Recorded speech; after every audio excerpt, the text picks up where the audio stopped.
Hello सत श्री अकाल जी। हाँ जी तुसी करो ज्वाइन करो। तुसी हुण दोबारा करो तुसी हो जाएगा। वो कर रहे एडमिट सारे ਨੂੰ। करो करो हो रहे सारे एडमिट। अच्छा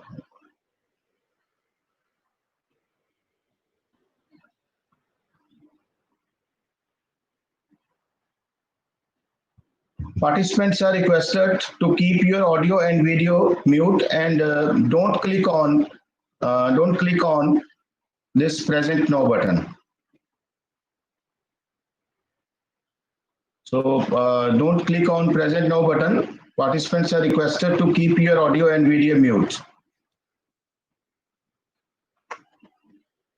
So we will be starting exactly at 11:30 and participants are requested to keep your audio and video mute. Kindly keep your audio and video mute.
Good morning, participants.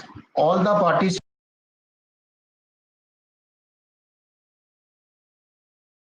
are requested to keep your audio and video mute and don't click on present no button. So all the participants are requested, don't click on present now button. Keep your audio and video mute.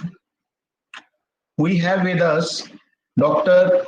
Damanjit Sandhu from Punjabi University, Patiala, Department of Psychology, and Professor S.K. Gupta from Institute of Management Science, J&K. So we welcome ma'am. Thank you, sir. Good morning to everybody. So we will be starting within 5 minutes, ma'am. Perfect. Let the participants join.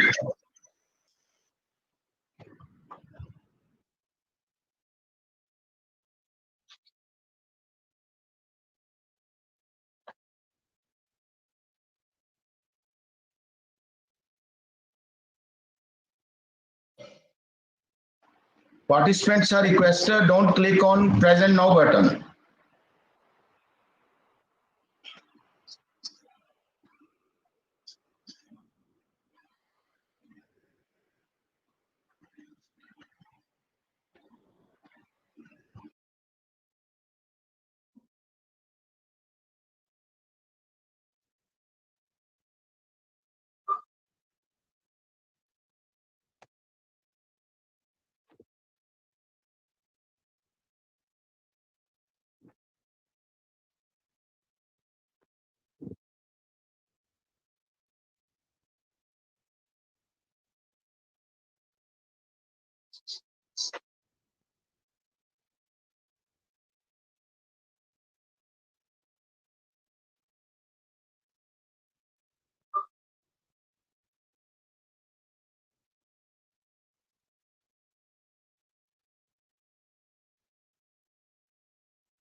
Hi, Guru.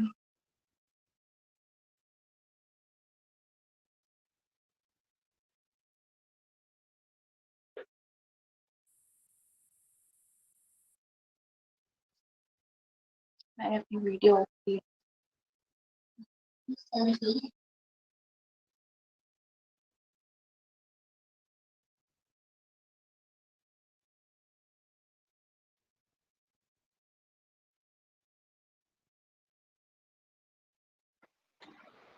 So participants, good morning everyone. Dr. Damanjit Sandhu from Department of Psychology and Professor S.K. Gupta, Shiv Kumar Gupta ji from Institute of Management Sciences, Jammu and Kashmir are with us. We welcome you, sir.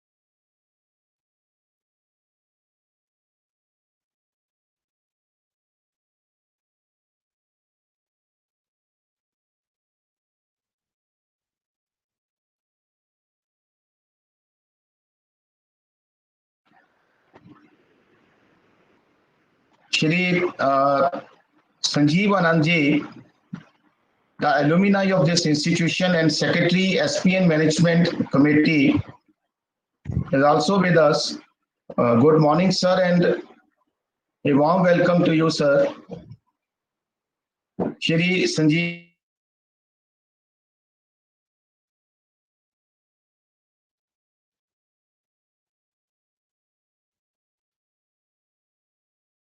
We welcome you, sir, on this platform.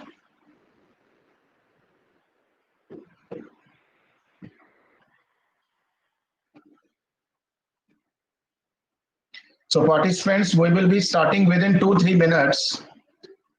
So we will be starting within 2-3 minutes, participants. Wait for 2-3 minutes and we will be starting within 2-3 minutes.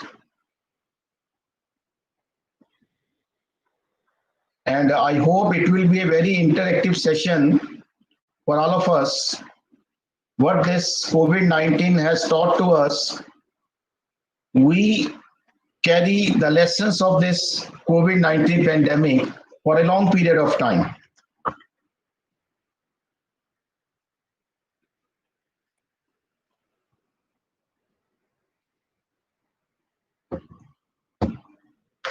So we will be starting within 2-3 minutes. Kindly wait for 2-3 minutes and we will be starting within 2-3 minutes.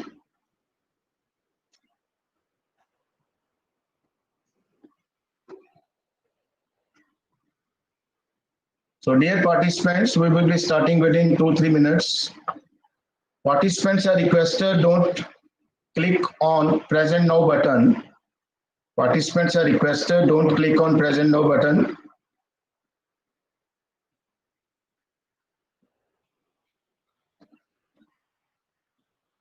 Again, participants are requested, don't click on present now button.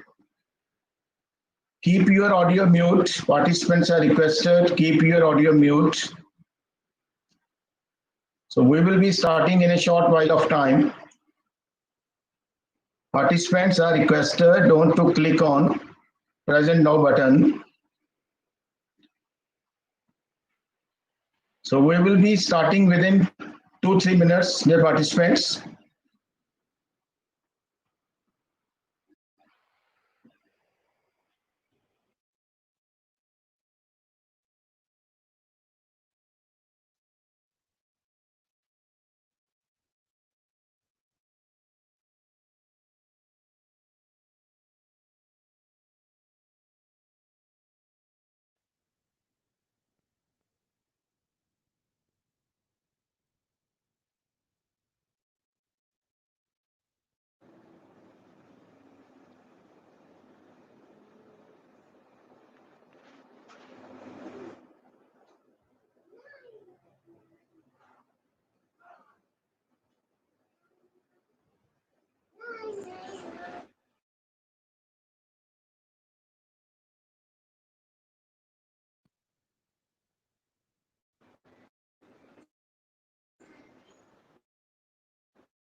Dear participants, we will be starting within a short period of time. Very soon we will be starting this webinar and it will be a very interactive session.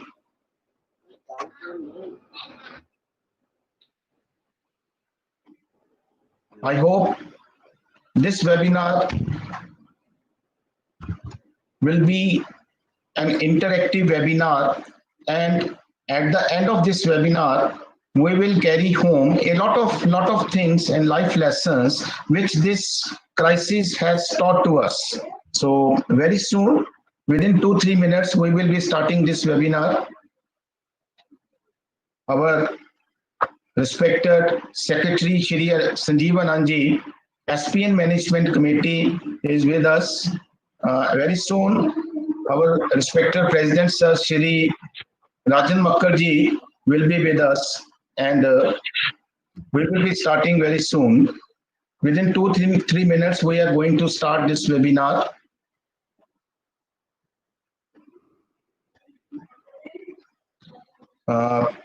Respected Principal Sir Dr. Sumit Sharma ji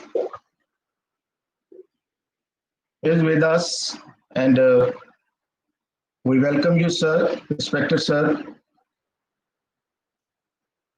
Thank you, Sunil. Thank you. Makkar sir is going to join you within a minute.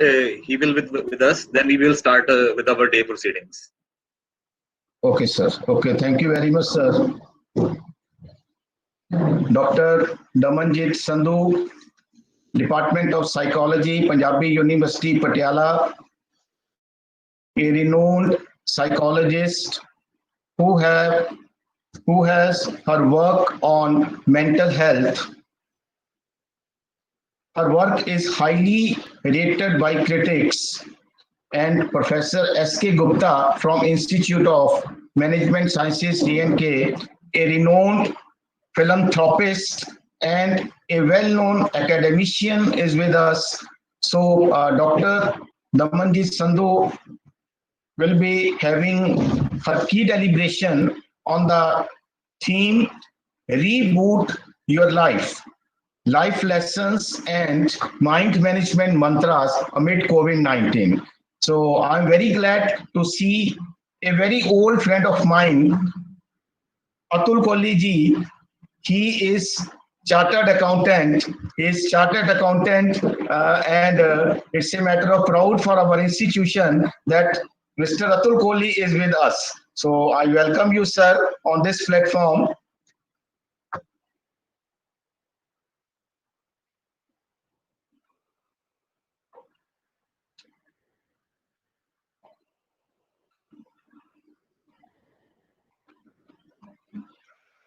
So should we start, sir? Inspector Principal, sir. Mr. Sir has joined. Okay, sir. Just kindly confirm.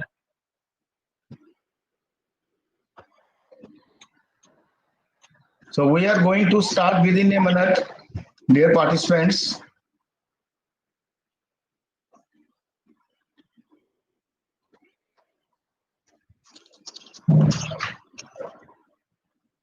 So we are going to start within a minute. Participants are requested don't to present. Click on present now button.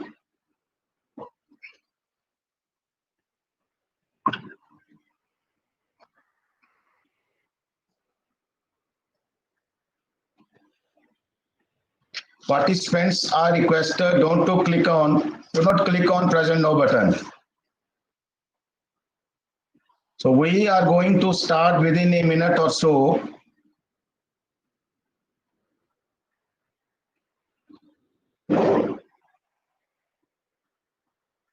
We're going to start within a minute.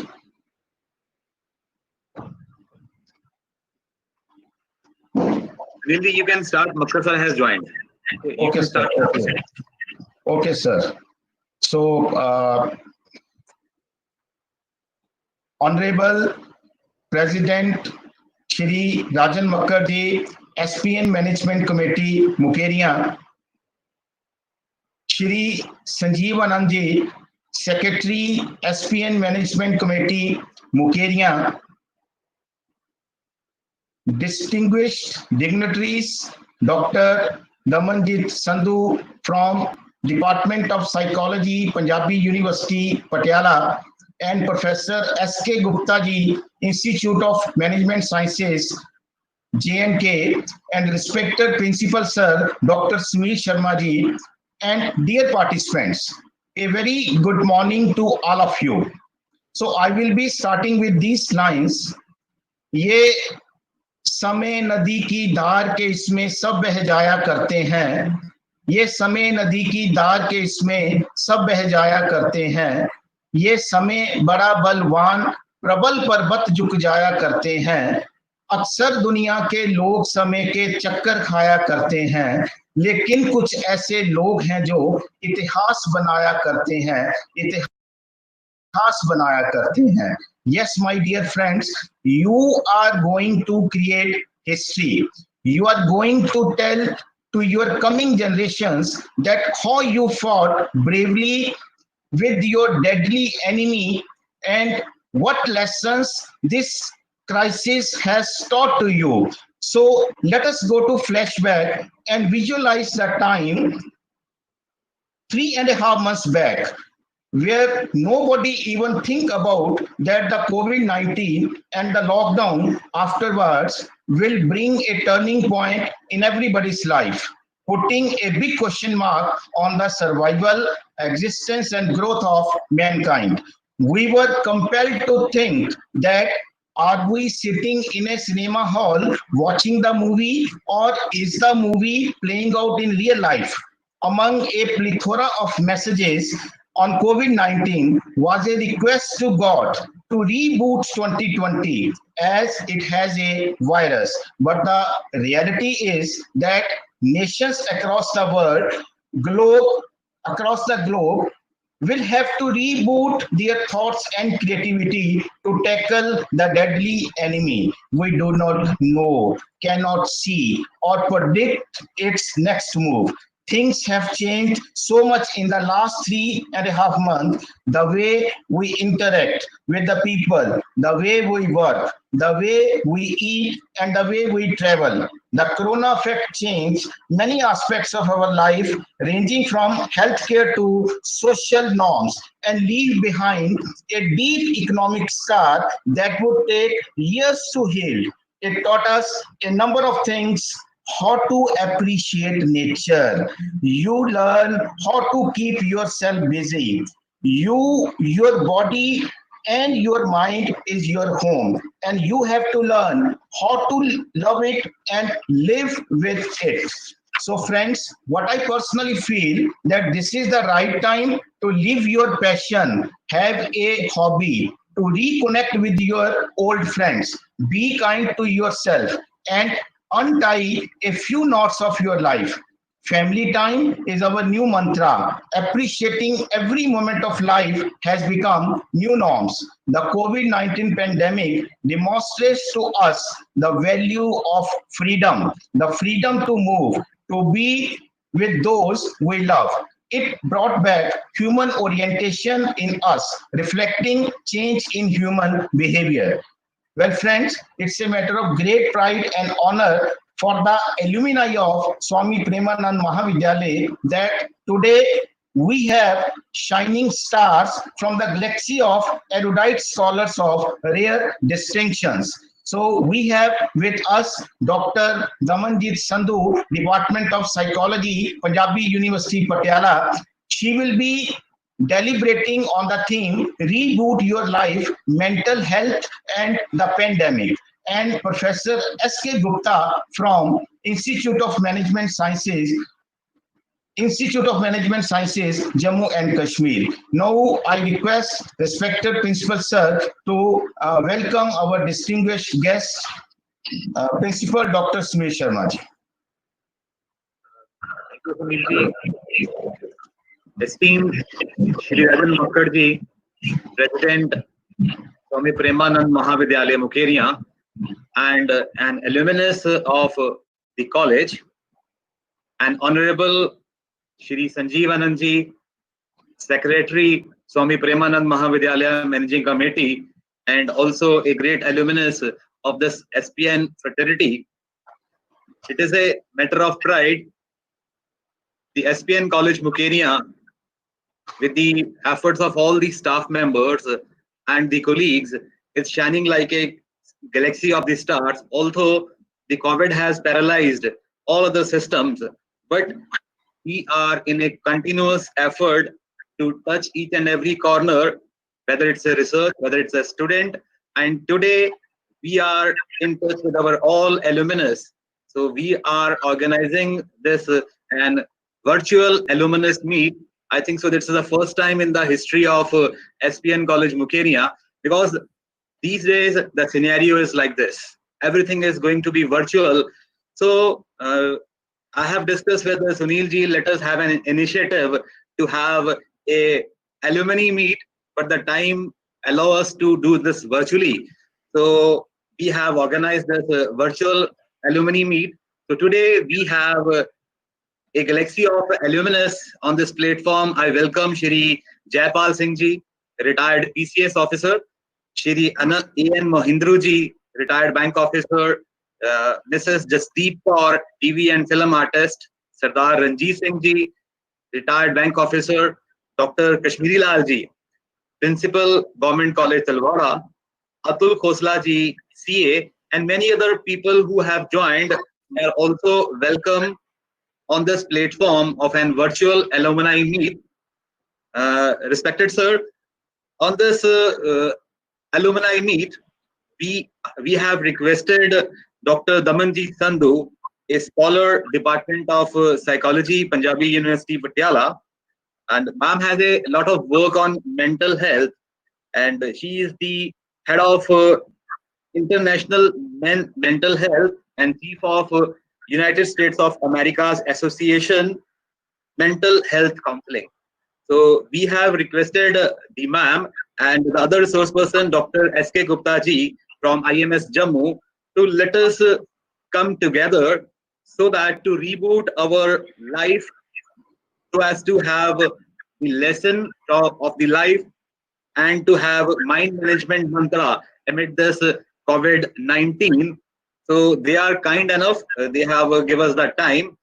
They have given us a precious time so as to aware the people how to overcome the challenges mentally, psychologically. Although physically we are working, we are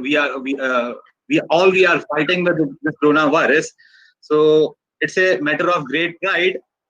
We have a galaxy of alumnus, and it is with the support of all the faculty members of SPN College Mukerian, with all technical on the spot of the on the curtain, behind the curtain.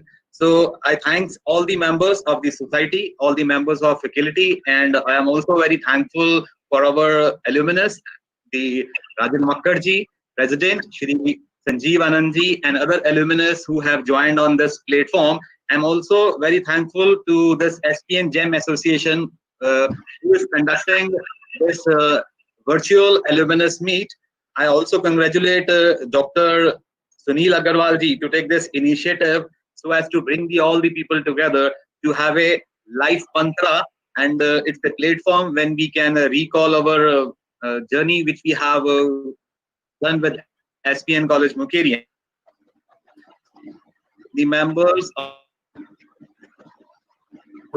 I once again welcome alumni who have joined this platform. I am also very thankful to the resource person who have spared their precious time so as to let the people learn about life mantra in this COVID-19. So thank you all, and I wish this session will be a very grateful session, and this session will be very enlightened session. Now I request the alumnus and the president of this Swami Premanand Mahavidyalaya Managing Committee, Shri Rajan Makkarji, to formally inaugurate this alumni. Shri Rajan Makkarji.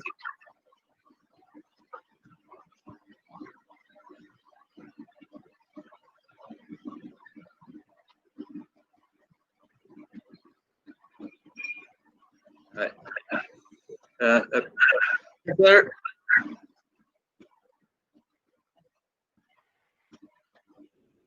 Hello. Yes, sir, we are getting you, sir.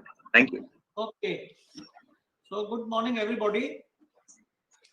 So आज Shri Sanjeev Anand ji, secretary SPN college Mukerian, doctor Sameer Sharma, principal SPN college Mukerian,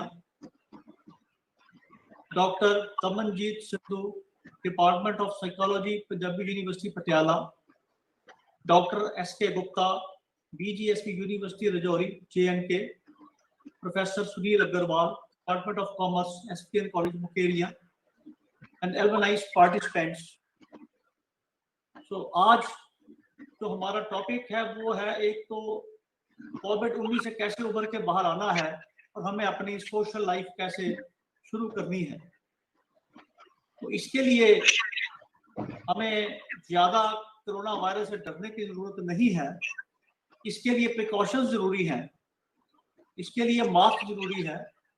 बाकी colleges में, schools में classes online चल रही हैं, तो ये भी एक काफी आगे प्रोग्रेसिव हमारा हो रहा है. सेकेंडली, कोरोना वायरस के लिए हमें अब नई तरह से शुरुआत करनी होगी, नया लाइफस्टाइल अपनाना होगा. हमें थोड़ी प्रिकॉशंस लेके अपने काम को आगे बढ़ाना होगा. अपने सारे जो रेगुलर हमारी सोशल लाइफ्स हैं उसको आगे बढ़ाना होगा. इसके लिए हमें आगे देख के प्रिकॉशंस लेके इसको सारे को करना होगा. तो सेकेंडली, हमारी जो एल्युमनाइज आज बड़ी खुशी है मुझे, आज वो हमारे वेबिनार में है और हम आज मजबूरी हमारी ये कि हम कॉलेज में ये नहीं मना रहे, नहीं तो जनरली हम कॉलेज में करते हैं अलुमनाई मीट। तो मैं प्रिंसिपल साहब को भी कहूँगा कि वो तो ज़्यादा से ज़्यादा कॉलेज के साथ इनको करें और इनकी एक बड़ी अच्छी एसोसिएशन बने हमारे कॉलेज के साथ। तो इन शब्दों के साथ मैं सबका धन्यवाद करता हूँ। Thank you very much.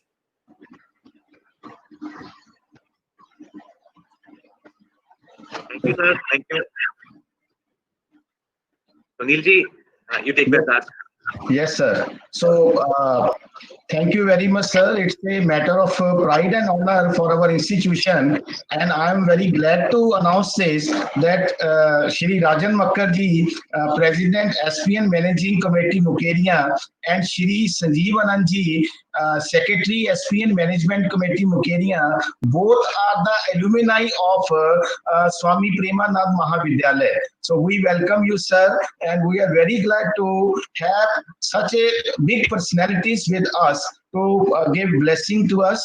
And now I request Shri Sanjeev Anandji, Secretary SPN Management Committee Mukerian, to say a few words to the participant on this platform and give us blessing. Shri Sanjeev Anandji.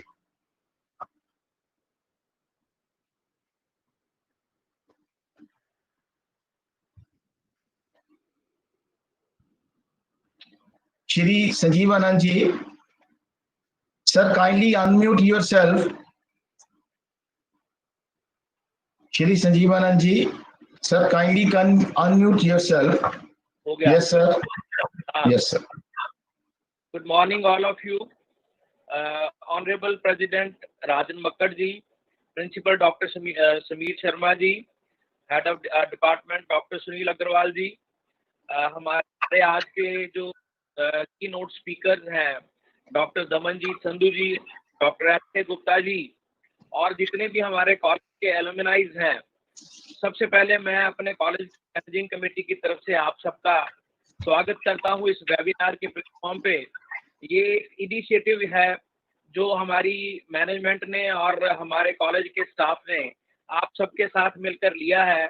जब से lockdown हुआ है और उसके बाद जब से लोगों ने कॉलेज में काम करना शुरू किया है, उसके बाद हम लोग कंटिन्यूसली किसी ना किसी डिपार्टमेंट का वेबिनार कर रहे हैं और अपने आप को, अपने स्टाफ को और अपने स्टूडेंट्स को अपडेट कर रहे हैं हर चीज के साथ, नई टेक्नोलॉजी के साथ। तो हम लोग, मैं खुद भी इस कॉलेज का पढ़ा हुआ पुराना स्टूडेंट हूं और मैं जितने भी एलुमनाइज हैं, मैं सबको ये बात आज यहाँ से बताना चाहता हूँ कि हम लोग और मुकेरिया का सारा जो हमारा एरिया है, ये इस बात के लिए थैंकफुल रहेगा हमेशा श्री वी जी का, जिन्होंने इस कॉलेज को 1971 में स्थापित किया और वो जो पौधा उसने 1971 में लगाया वो आज एक बट वृक्ष बना हुआ है, बट वृक्ष बन गया है। और हम लोग फख्र के साथ इस बात को महसूस करते हैं, देखते भी हैं कि कॉलेज में हमारे पास ग्रेजुएशन और हर तरह की पोस्ट ग्रेजुएशन है। हमारे पास एमएससी फिजिक्स, केमिस्ट्री, मैथ है, बाकी सारे भी सब्जेक्ट, कॉमर्स, एमकॉम है, एमएससी मैथमेटिक्स है। तो हम लोग पूरी मेहनत करते हैं, हमारी मैनेजमेंट पूरी मेहनत करती है इस बात के लिए कि ये जो मुकेरिया का एरिया है उसको बढ़िया से बढ़िया फैसिलिटीज और एजुकेशन वाइज उनको अपडेट रखा जा सके। दूसरी बात, जो आज का हमारा टॉपिक है रिजुविनेशन ऑफ द माइंड, ये सबसे बड़ी इम्पोर्टेंट है कि ये जो पैंडेमिक का टाइम चल रहा है, कोरोना वायरस का टाइम चल रहा है, इसमें हम लोगों को जो लाइफस्टाइल है वो टोटली चेंज हो गया है। हम लोगों ने नई चीजें सीखी हैं, नया तरीके से रहना सीखा है। जो चीजें हमें बहुत अच्छी लगती थी, लोगों के साथ जाना, लोगों के बीच में जाना, अब हम उन चीजों से पीछे हट रहे हैं। इम्पॉर्टेंट चीज जो मैंने महसूस की है और जो WHO ने और जो भी डॉक्टर्स भी हैं वो यही कह रहे हैं कि इस टाइम में सबसे ज्यादा इम्पॉर्टेंट चीज है कि हम अपनी जो मेंटल हेल्थ है वो बिल्कुल ठीक रखें, अपने आप को अपडेट करके रखें, क्योंकि जो सबसे बड़ी बात है कि कोई वैक्सीनेशन अभी बनी नहीं है, इसकी कोई है नहीं, और हमारी जो अंदर जो हमारी इंटरनल इम्यूनिटी है वो इम्यूनिटी ही हमें ठीक कर रही है। जितने भी पेशेंट ठीक हो रहे हैं वो उनकी इंटरनल इम्यूनिटी की वजह से ठीक हो रही है। और इंटरनल इम्यूनिटी का सबसे बड़ा जो सोर्स है वो हमारा यही है कि हम लोग पॉजिटिव सोचें और अपने माइंड को बिल्कुल अपडेट रखें और पॉजिटिवली हम अपना काम करें। सो मेरी आप सबसे भी यही रिक्वेस्ट है कि अपने आप को ठीक रखें, फिट रखें, stay fit. Thank you very much. मैं आपको आज के लिए आप सबको, कॉलेज की फ्रेटर्निटी को बधाई देता हूं और आपका वेलकम करता हूं। Thank you very much.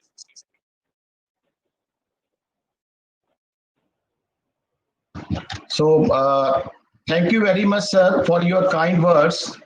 Now, I won't take much of time, and I may call upon on this platform Dr. Damanjit Sandhu. Now, before I call upon Dr. Damanjit Sandhu for her key deliberation, let me tell you, my dear friends, that our honored key note speaker is a much celebrated intellectual. Dr. Damanjit Sandhu is a renowned psychologist from Department of Psychology, Punjabi University, Patiala.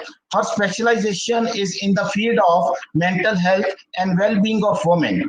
Presently, she is working with National Commission for Women, Government of India, as an expert in the area of mental health. She is also heading a special research group, Australia India Wellbeing Studies, at Flinders University, Adelaide. She has more than 80 research papers on bullying and cyberbullying. So it's a very hot burning issue in present time, bullying and cyberbullying. And you all know that Sushant Rajput is the victim of this bullying and cyberbullying. Her work is published in world-class journals like Taylor and Francis, Wiley and Blackwell.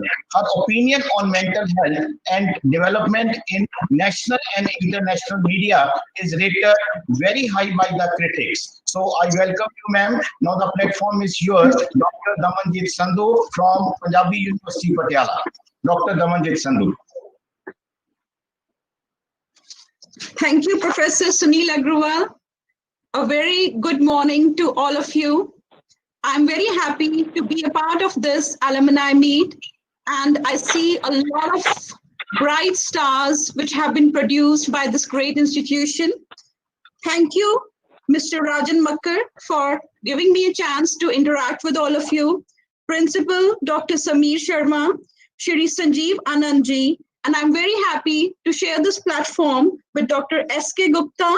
And again, I would like to thank Professor Sunil Agrawal for giving me a chance to come here today.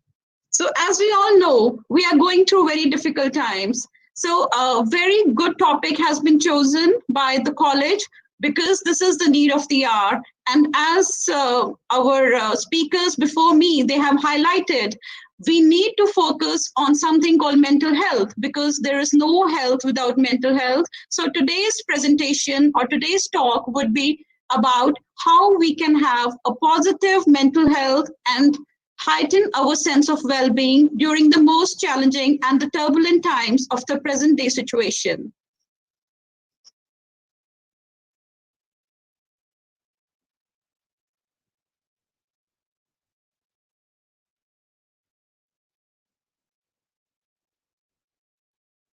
I'm trying to share the screen, just 1 minute.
Click on present now, ma'am.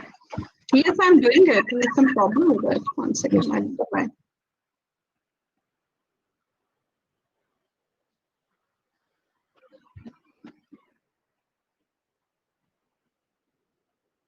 One second. I'm sorry. Yes, no, it is presenting.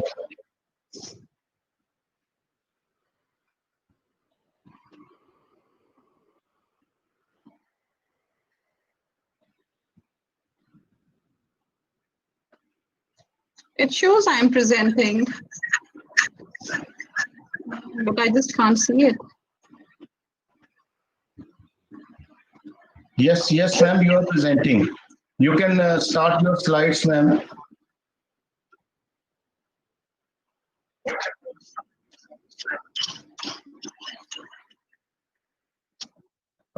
You can start with your slides, ma'am.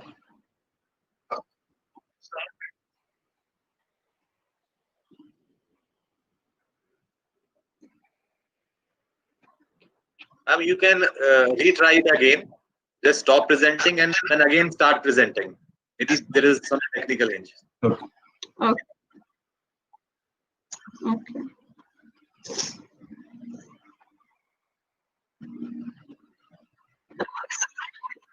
Okay, so I have clicked on present now. Then your entire screen or the window? Your What should entire I click screen, on? ma'am.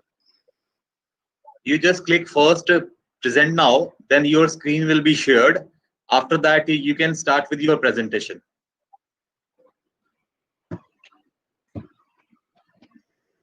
You have to click on your entire screen.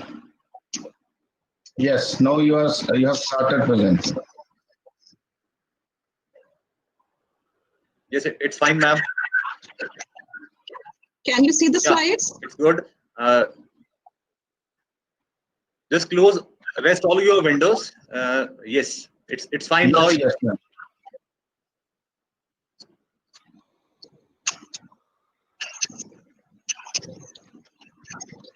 Just go with your presentation. Can you read the slide? Just go with your presentation now. You have your PPT, you have PowerPoint. Just open that. That will be shared now. Again, you are out. Start again. Again, start present yourself. You have to click again. You have crossed it now. Again, start present yourself. Again, you have to click it. But it's not linking to my slides. Right now, you are not presenting. First, present now. Then your PowerPoint presentation was visible earlier.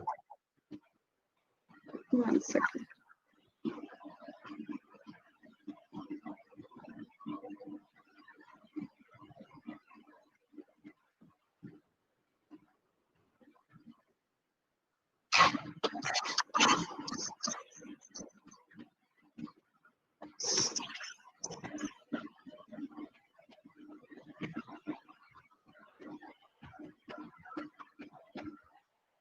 Okay, I think, yeah, I'm there.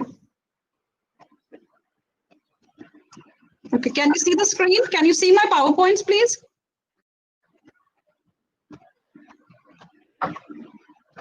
Hello. Can you see the PowerPoints? No, ma'am, not yet.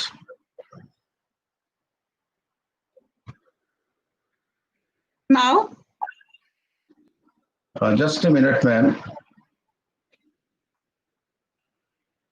Yes, now you are presenting, ma'am. Just now minimize your this window and have your PPT. Bas, that's it. Not yet, now it is present. That's good. That's good. Okay, can you see it now? Yeah. Yes, ma'am, yes. Okay, I'm sorry for the glitches. Actually, we've been using so many of these platforms, so there's a lot of confusion, and I'm sorry to keep all of you waiting. But again, what happened to me in the last 5 minutes is actually what I'm going to talk about in the next 25 to 30 minutes. So we're going to talk about mind management mantras for mental health amid COVID-19 situation.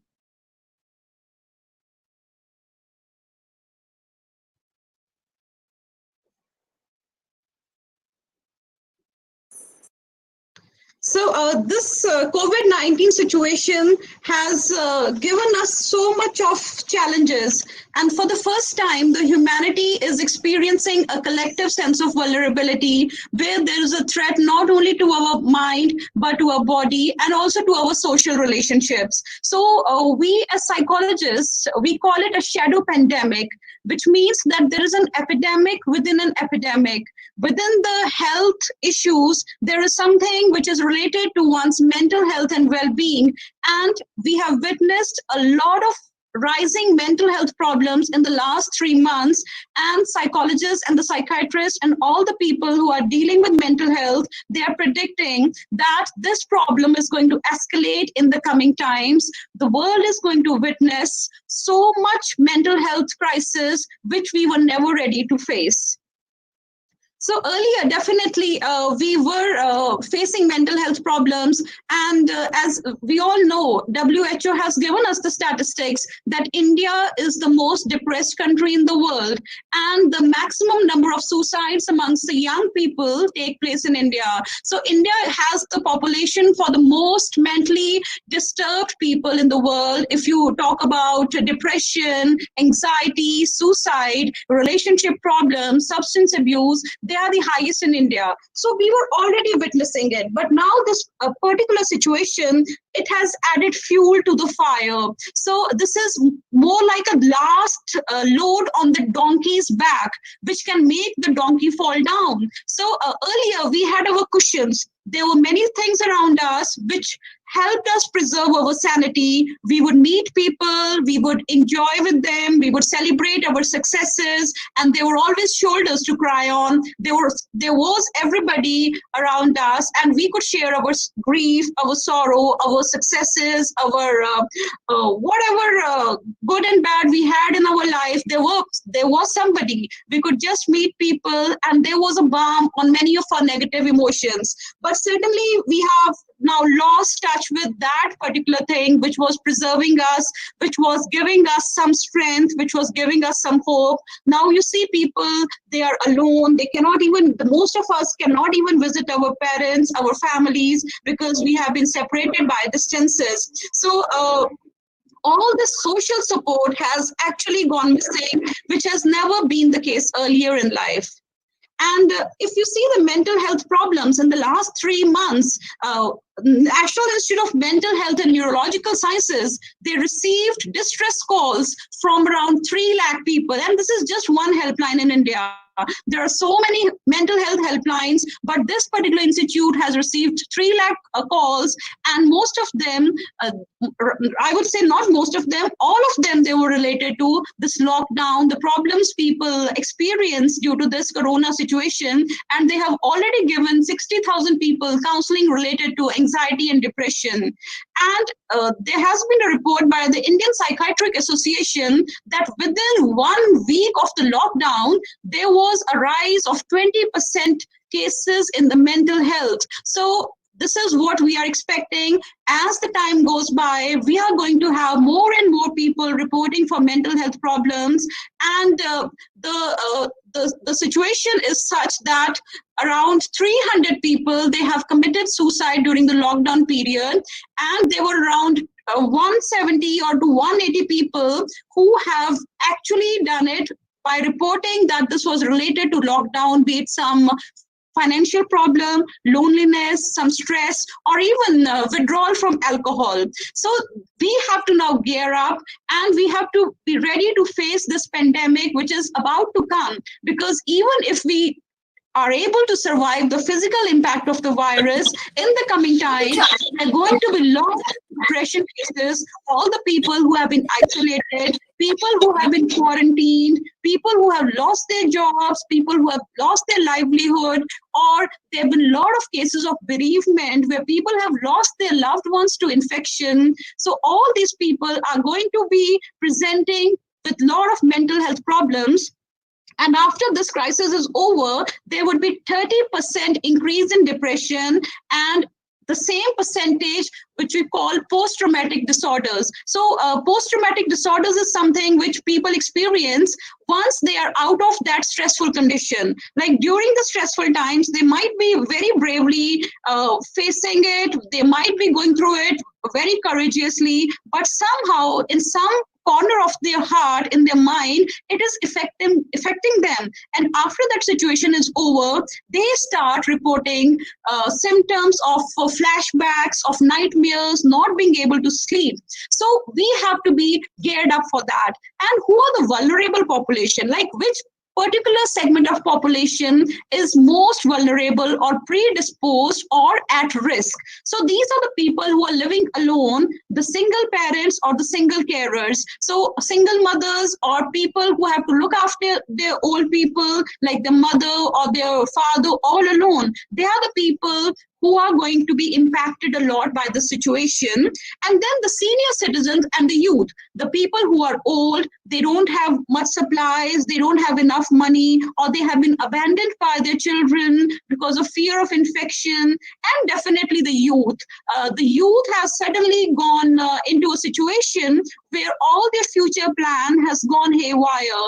I know so many young people who are planning to have a future in US, in Canada, or in down south, but suddenly all of their dreams for doing internships or getting a placement, that has been blocked. Now the youth actually don't know what to do.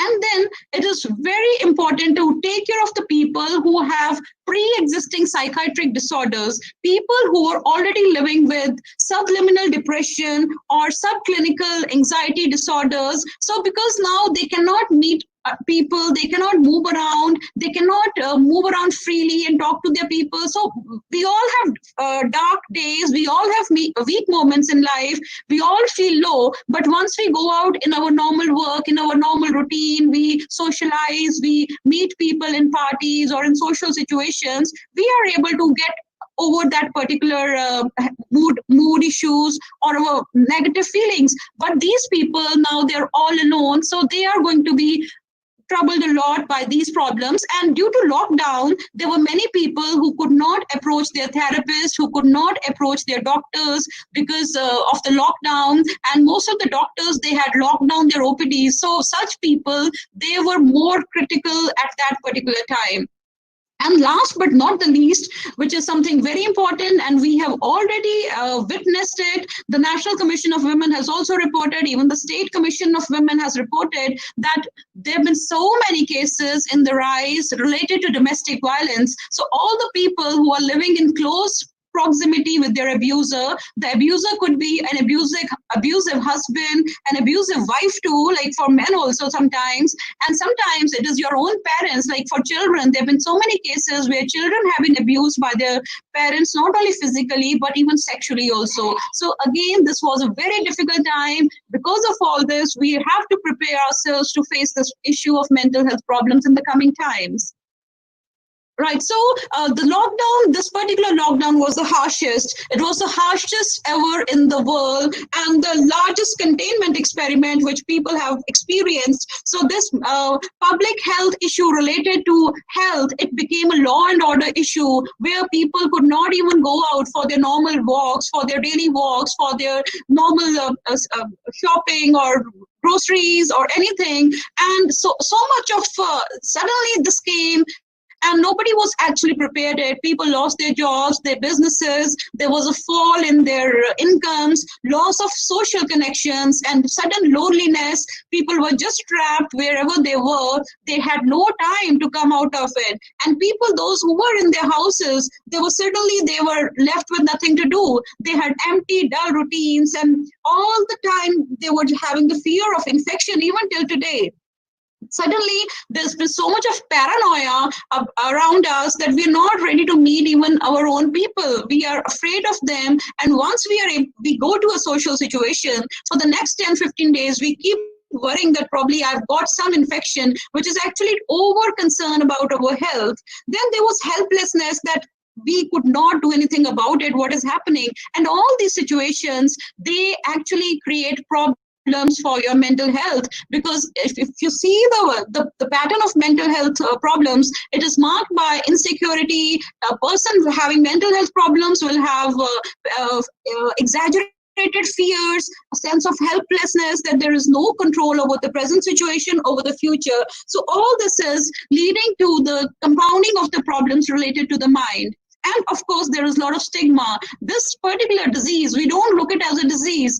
We have created it as a stigma. Somebody who is corona positive has been is being viewed as if he or she has come from some other planet, or somebody who has actually done a crime. Or so this whole situation has actually created more fear of the disease. People don't go out and seek help just for the fear that if I go and if I'm found positive, nobody is going to have any sympathy for me, and I will be just treated as if I'm a terrorist. So this is a kind of stigma. And then I would like to talk here that the stigma is not for the disease, but for the person having a mental health problem as well. In India, having a mental health problem is considered so stigmatized that we have sympathy for somebody who has broken his arm, who has a fracture, or who has a tennis elbow. But if somebody says that I have depression, he or she is laughed at. And if somebody is diagnosed with schizophrenia, that nobody would ready to marry off their daughter or their son into that family forever. And that person will be labeled, will be laughed at, and nobody would care to give any support to the person. So not only COVID is a stigma, but this situation, this depression and mental health issues, because nobody's talking about it. But I'm very happy your college has actually taken up this issue, because open dialogues, open conversations, and open discussions about these things, they create awareness and they create empathy. And once you understand the situation, then there is less stigma, and people then come out openly and talk about seeking help. So there is no xenophobia, that fellow of human beings, we are not ready to see the other person. And as they say, the crisis reveals your character. The darkest and the deepest part of your personality is being brought up, and we have seen it, people just shirking away from their own responsibilities, from their own roles, when they have abandoned their own family members, and there was nobody for their cremation, nobody to look after them. So this is something which we have found out, that yes, this part still exists despite years and years of evolution of mankind, despite so much of spirituality around us, religion, religious places, all gurdwaras, morning till evening we have Gurbani and Kirtans and Satsangs, and every family is associated with some activity, religious activity, some spiritual activity. But still, this is what we have now. This is what we have faced it and what we have witnessed. Right. So now, as I said it, that we're going to have a lot of mental health problems, but the problem is who is going to do it. So if we look at the statistics, if all of us, all the people who have mental health problems in India, as I said earlier, that WHO says that we have the most mentally ill people in the world, where I would like to mention here is that 1 in 4 people need counseling, and 1 in 6 people in India, they need psychiatric help. So this is the kind of, you can just look around us. If you're sitting in randomly, there are 6 people in you, there would be definitely 1 person in 6 people who actually needs to go to a mental health professional. But there are 85 to 90% of the people, like all the people who have mental health problems, they get up one day and they say, okay, now today I'm going to go to a mental health professionals. 85 to 90% of them will not be able to get any help. Why? Because we do not have trained mental health professionals. We have only 0.3 psychiatrists per 1 lakh population in India. That is 9,000 to 10,000 psychiatrists, maximum 9,000 psychiatrists all over India. And if you talk about all the mental health force, it is just 60,000 trained mental health professionals, you call psychologists, social workers, mental health nurses, all the psychiatric social workers. So we don't have trained professionals. So what do we do in such a situation when our treatment gap is so much? Like treatment gap here, I would like to explain is like all the people who need mental health care or any care, and how much is available and how much is the gap. So the gap is 85 to 90% of people will not get access because there is nobody to help you. So what do we do? So the mantra here is to look after your own mental health, which is very easy. Now, what is mental health? So mental health, I would say, is not just the absence of mental disorders or disabilities. So if I have to say I am mentally healthy, it does not mean that I don't have depression, so I'm mentally healthy. I don't have anxiety, so I'm mentally healthy. It is not just the absence of disease or disability. It is rather something positive as well. I can call myself a mentally healthy person if there is not just an absence of mental disorders, but as well there is an ongoing wellness and happiness. Day by day, I'm becoming a happy person, a person who is well adjusted, a person who is able to cope up with the situations of my life, a person who has good relationships, is enjoying good quality of life, is becoming more creative, is adding something to the society, is creating something, is progressing. So this is not just an absence, but it's an onward journey. So only when we are not only away from the negatives, but at the same time, we are becoming healthier and more vibrant, more and more cheerful, more and more optimistic and resilient day by day, then only we can say that, yes, I am a mentally healthy person. So this is a state in which a person realizes his or her own abilities. So it is not just about mediocrity, it is actually putting into use what you had it. It is about self-actualization. We all have something for which we have been created, and actually using all your potential. That is my mental health. It is your ability to cope with the normal stresses of life and work productively. So if you can produce something every day, if your displacement is there in the morning where you were and in the evening where you are, so if there is a significant achievement, there is significant displacement in your morning position and evening position, then you can say, yes, I have done something, I have added something, or I have made some progress, and you are able to handle the normal stresses of life. Not that just, okay, I'm sad, or my wife fought with me, or my kid spoke back to me, or my junior or my senior, my colleagues, they were bitching about me, so I just need to handle the stress with a bottle, or I just need to vent out my stress by overeating or by yelling at others. So this is not a sign of a mentally healthy person. And then last but not the least, it is something which you are adding to your community. A mentally healthy person is a person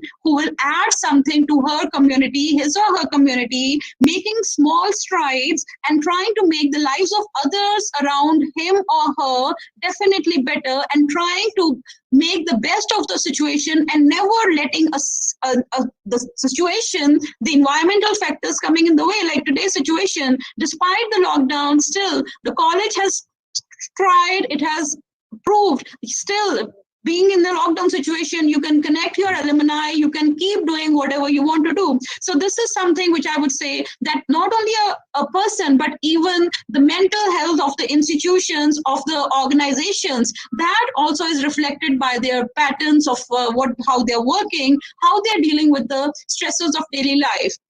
Now, if we talk about mental health, so there are certain things which actually, of course, there are many things which disturb your mental health, the situational factors, your genetics, your biological factors, the neurochemistry, biochemistry. But more than that, what actually disturbs your mental health is your thoughts. So thoughts are nothing but your cognitions, the way you think, what you think, how you are feeding your mind, that actually disturbs or destroys your mental health. So a normal person, definitely we all have small failures in life, we all have disappointments, but a person who has distorted the thoughts, it's like viewing a particular situation with colored lenses. Like if we just put on yellow color lenses, and of course we are going to see the world all yellow. If we put the blue lenses, we're going to see the world blue. So what are cognitive distortions?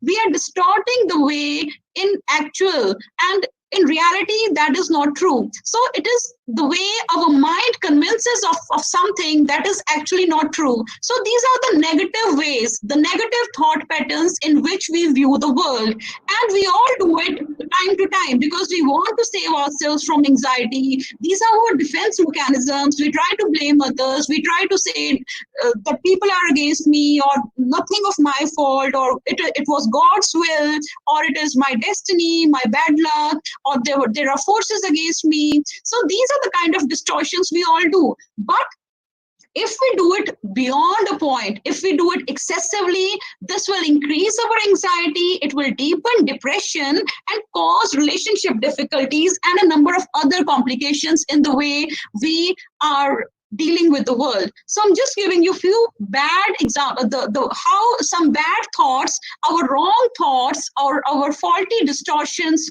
faulty distorted cognitions, they are creating problems in our mental health. So one I would like to talk about here is the polarized thinking. So it is thinking which we call the all or none thinking, or the black or white thinking. So we are always thinking in extremes while dealing with people in our lives, our colleagues, our friends, our family members. We classify them either as angels or devils. So there is no gray in between. So either person is very good, he's my friend, or he's my enemy. So we don't allow anything to exist in between. So if a person has done good to you, then he's in your white category, but the moment or one time he does not live up to your expectation, that person is put in the black category.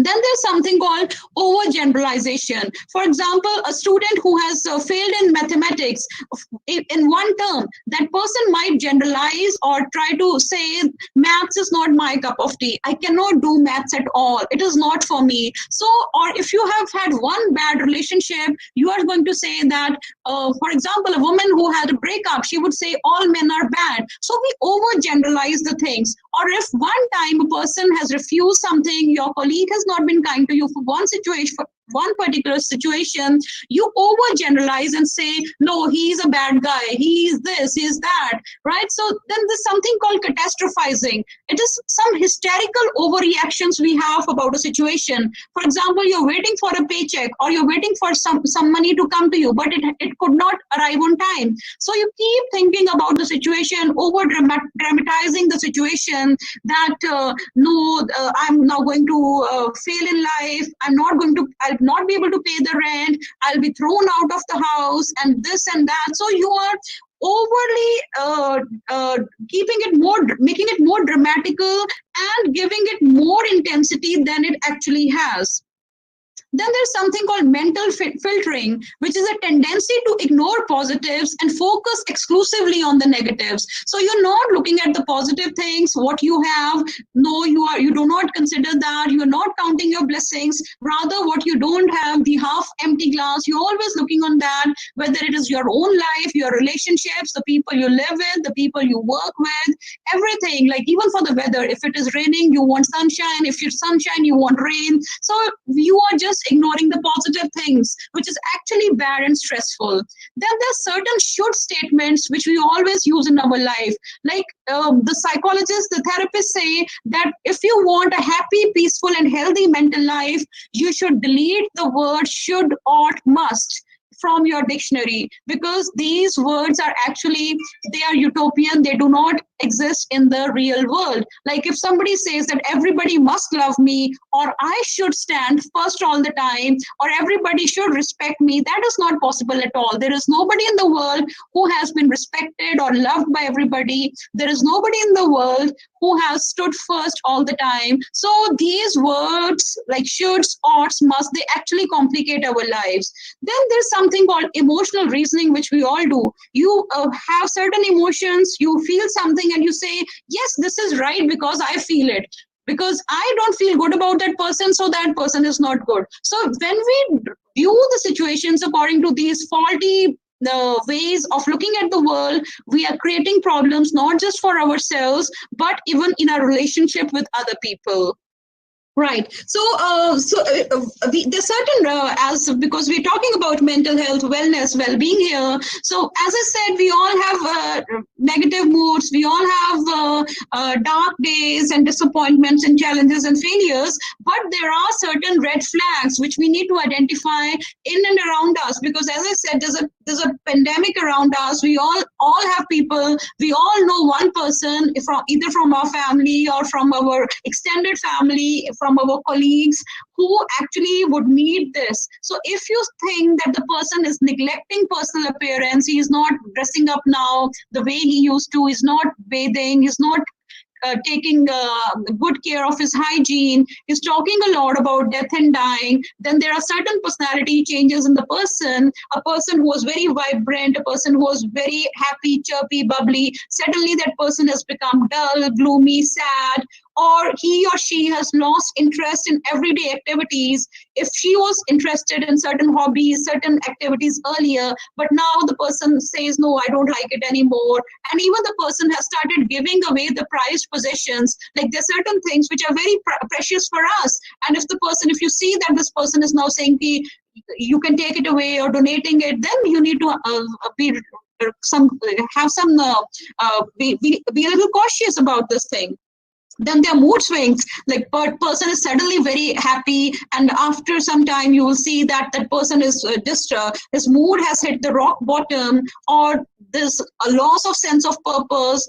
The person does not feel like getting up in the morning, he has no goals, no aims in life, or suddenly become very irritable, very restless, very edgy, very tense, is not able to sleep well, is not concentrating. So these are the red flags in which we need to be cautious about, and we need to make sure that if we notice all this, that person needs help, that person needs support, he or she needs to be talked to. Right. So now the mantra. So what we do is, so this is something which we call the adversity quotient. Professor Sunil Agarwal, he said, ma'am, you have to speak about the mantra, that what exactly would be helpful in this situation. So the mantra which I am going to talk about is the adversity quotient. Now, if we talk about the various quotients which you have, you must all have read and practiced in your life, and all the people who are from management, they must be familiar with all the history of psychology. So when we started talking about psychology in the beginning, the viewpoint was that if you actually want to be successful in life, you need to have a high intelligence quotient, which was called the IQ. And that was all about your ability to solve mathematical problems, numerical ability, your vocabulary, and how much marks you got. So that determined your success in life. But slowly, with research, with people, with observations, there were cases where people would go to the IITs, but still they would commit suicide. They would be found hanging on the ceiling fans.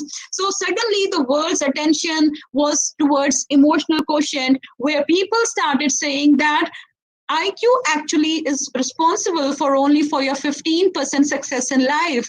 But if you want to be really successful in life, what you need is high EQ. 85% of your financial success in life, whether you are going to the top leadership positions, whether you are having a happy, healthy interpersonal relations, depends on emotional quotient. Please ask people to switch off their mics. Thank you. So there was a turn towards that direction, and everybody started talking about emotional quotient. Then there was somebody who came and said, no, it is not enough. What we need a high spiritual quotient, that what you're doing in life, it has to be meaningful. Only then you can say that you have a fulsome life. But now with this corona epidemic, this pandemic, this COVID situation, now suddenly what we are talking about is that, okay, you need a high IQ, EQ, SQ, but to survive or to sail through the times like these, what we need AQ, which is the adversity quotient. And what is adversity? Adversity is basically the hard times, the difficult times, the challenging times. And the person who is able to survive all these difficulties, a person who has a high AQ, will be the one who would be the winner. He would be the person who would turn the tables in his or her favor with innovation, with crisis management, with resilience, with stress management, with learning how to handle the most difficult situations. If you have conquered that ability, you would be the real winner. And this particular term, it was coined by Paul Stolz in 1997 in his book, Adversity Quotient, Turning Obstacles into Opportunities. And I must recommend this book to everybody. Please, if you can lay your hands on this book, this is a good read. And these are the inspirations. This is the motivation which we need to do, which we need now.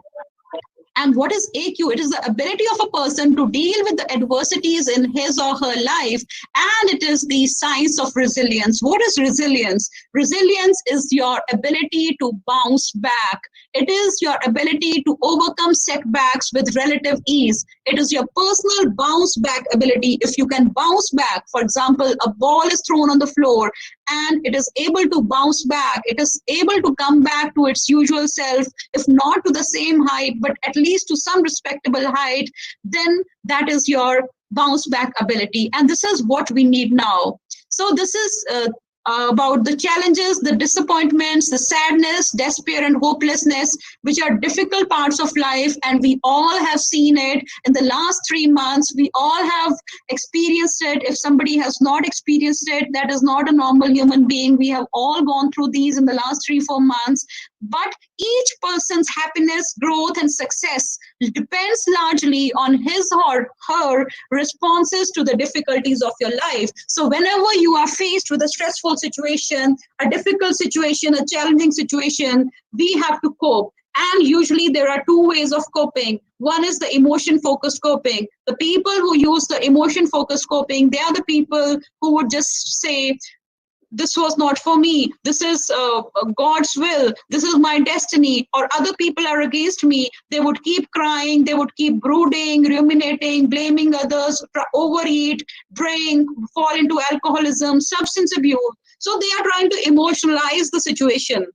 But a person who has a problem-focused coping, that person will say, okay, fine, there's a problem, but I have to solve it. And how do I solve it? So that has to be the approach that, okay, we have a problem, but now no crying, no brooding, no being sad. The only situation here is either you face it, go forward, or you just keep there for some time, and ultimately you keep on getting drowned into a vicious circle, into a loop, it's a downward spiral of sadness, of anxiety, of losing everything. So either you go further, break the inertia, or you just perish. So the IQ determines who will give up in the face of troubles, who will abandon their family, or who will consider suicide. So all the people who are considering suicide, they're fighting with their families or giving up or getting sad, they are the people with low AQ. And a person who has an internal locus of control. Internal locus of control means that if something is happening, you could take the blame, do you take the responsibility on yourself, not throw it on some others that they did it, they conspired, it was their fault. You say, okay, if something good is happening, that is also because of me, I did it. And if something bad has happened, okay, then again, it is my responsibility. You're not running away from your responsibility.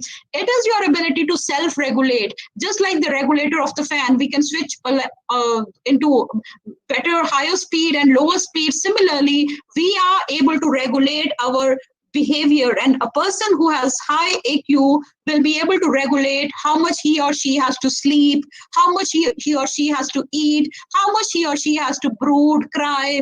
Like if somebody is crying today, like everybody goes through negative emotions, but a person with high AQ will say, no, it's enough now, I've done it. Now let me get back to my usual self. I can't take it anymore.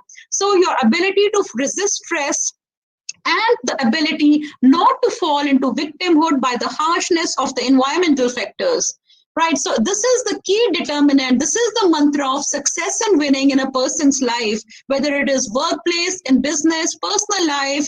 When one faces difficulties and fights out the problem courageously and moves ahead, he is the person with a good EQ. It's a magic that comes when one is strong enough to identify a goal. You know where you have to go, you know where you have to reach, and you move steadily, whether in baby steps or in giant strides. You are moving, you are making a progress daily, day by day. You are trying to take yourself near that goal, and being flexible enough to pick oneself off the ground when obscurities come in a way. So when everything is against you, the world is against you, the situation is against you, everybody is talking nonsense about you, people are talking bullshit about you, and there's nobody who has hope, but still it is the ability to get up and clean your shoes, clean your clothes, and say, no, I'm ready to fight the world. And only that is the person who has actually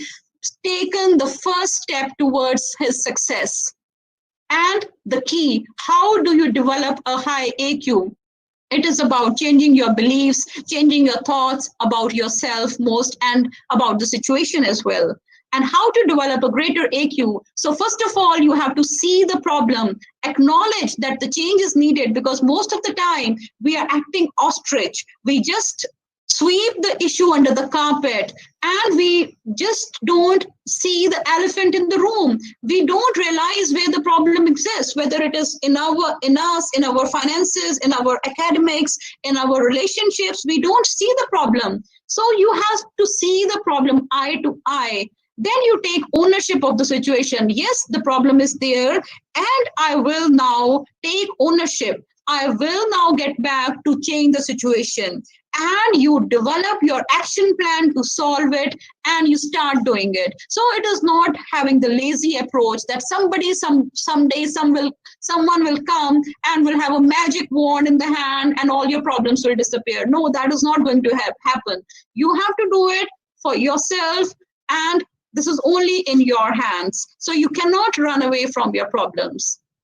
So we have a lot of ways in which there are various branches of psychology, disciplines of psychology, which can enhance your AQ. And something called positive psychology, which I want to mention here, is because this is an emerging field of psychology, which talks about maximizing human potential, especially in a situation like this, where people have lost so much, lives, livelihoods, and their places to live. So a positive psychology will help us to have a clear perspective that, okay, given that I have lost everything, I have zero money, I have zero trust in my relationships, everything is gone, but still, I have to make my life livable. I have to flourish.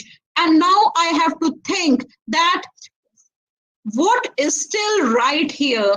What do I still have? What still works? So these are the positive things on which our mind has to focus.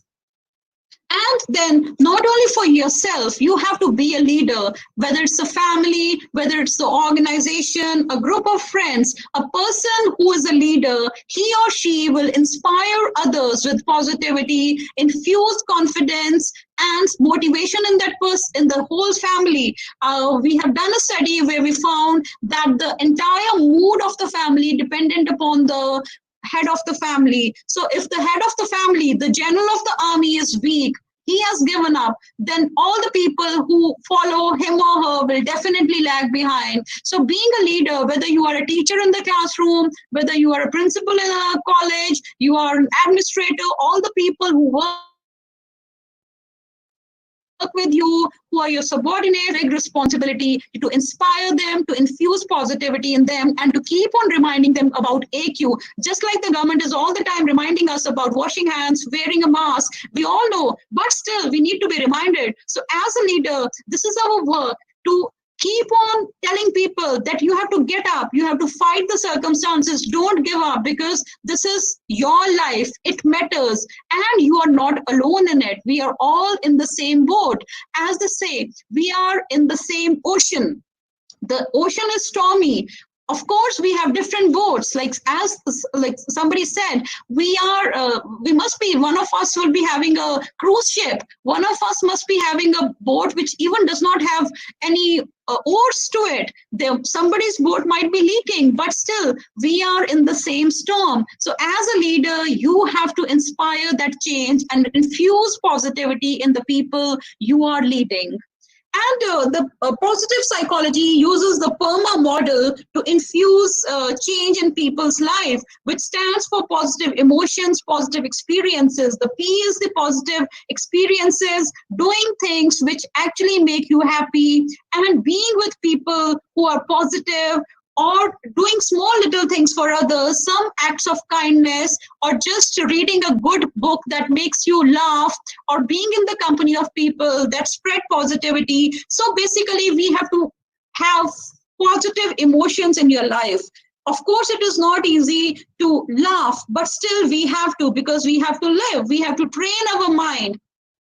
Then E is the engagement. So getting engaged, getting absorbed in activities that actually absorb you totally. So it could be your professional activities, it could be your hobbies, it could be your skills, learning languages, or anything which can totally put you in a state of flow. Because when you are in the state of flow, you are enjoying so much that you lose track of time. You don't even worry about eating anything.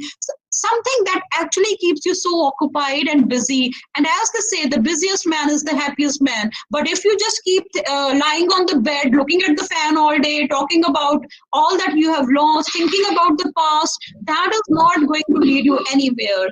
Then the R is the relationship. Having relationships which are very deep, meaningful, positive, and being in touch with the people who cheer you up and who actually give you a meaning in your life, who help you understand that what your life should be like, or what the goals in your life should be like.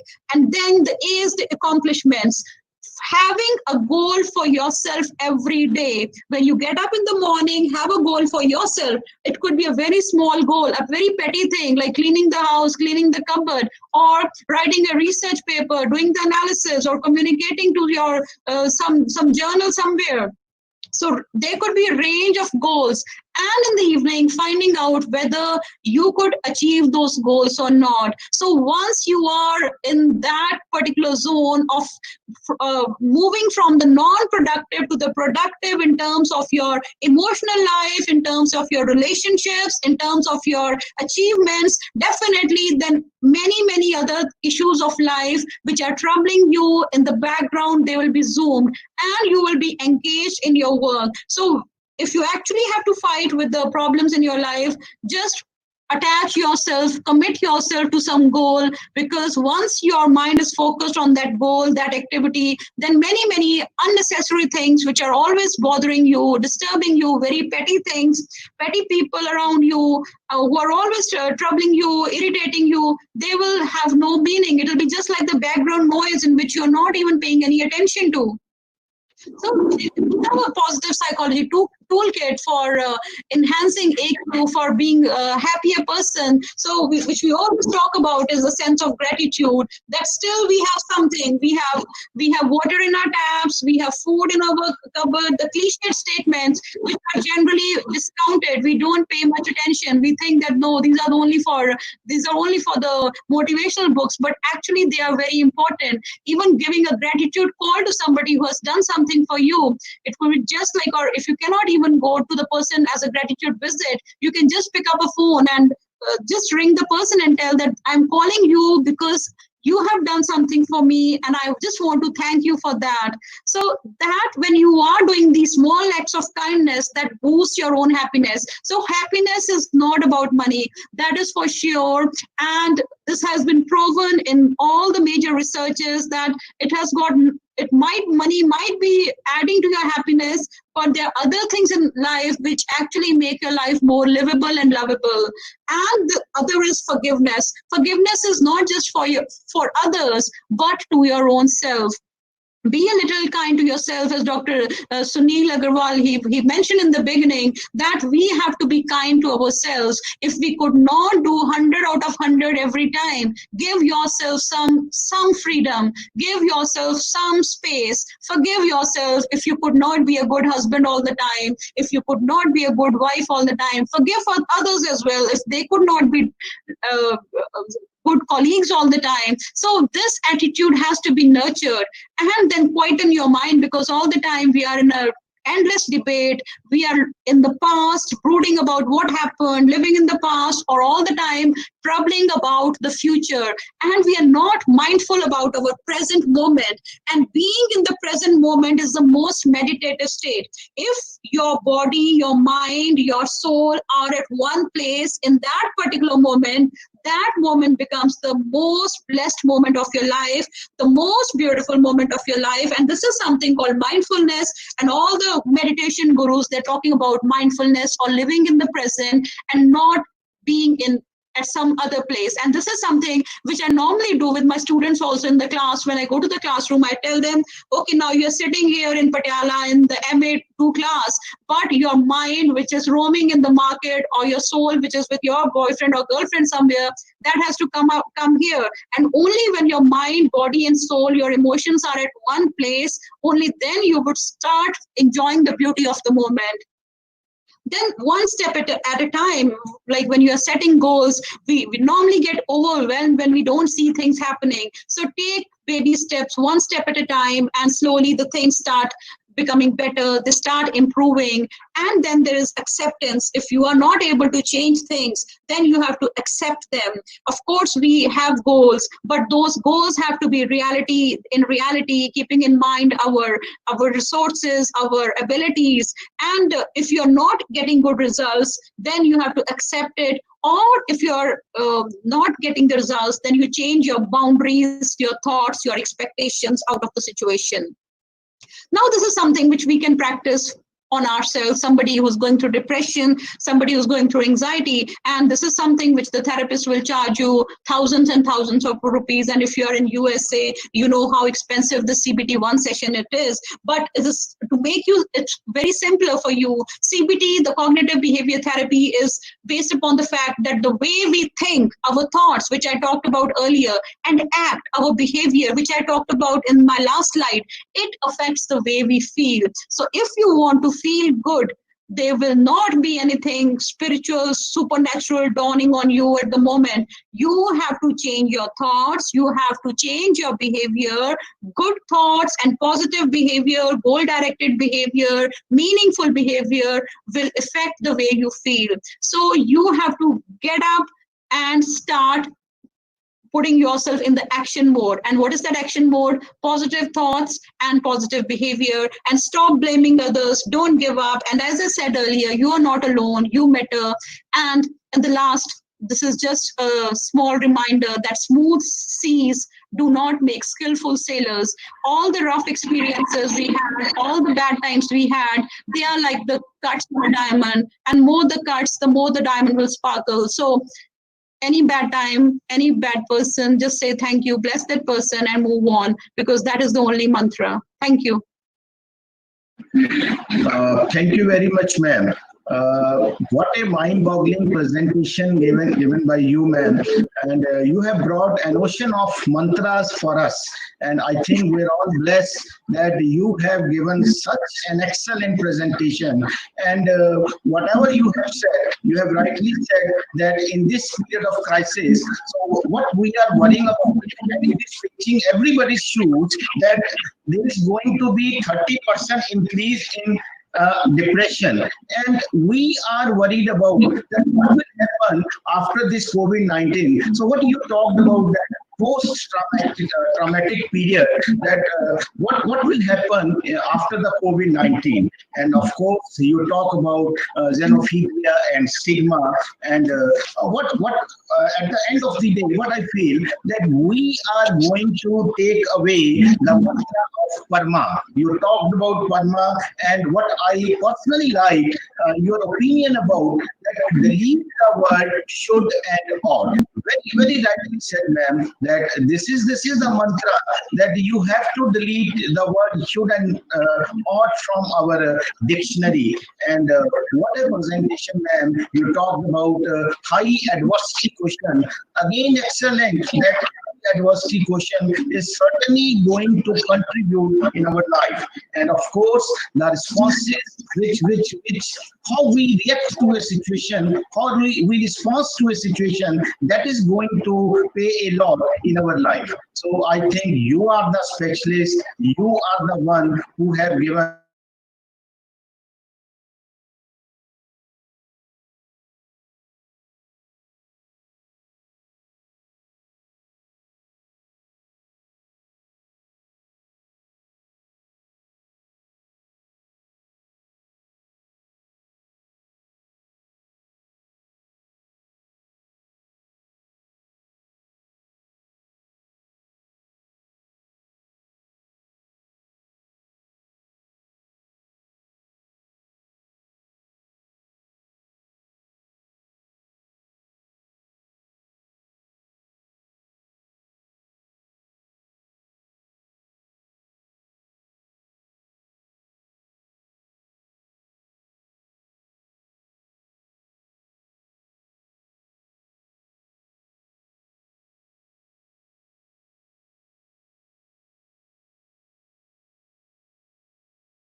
forever and forever.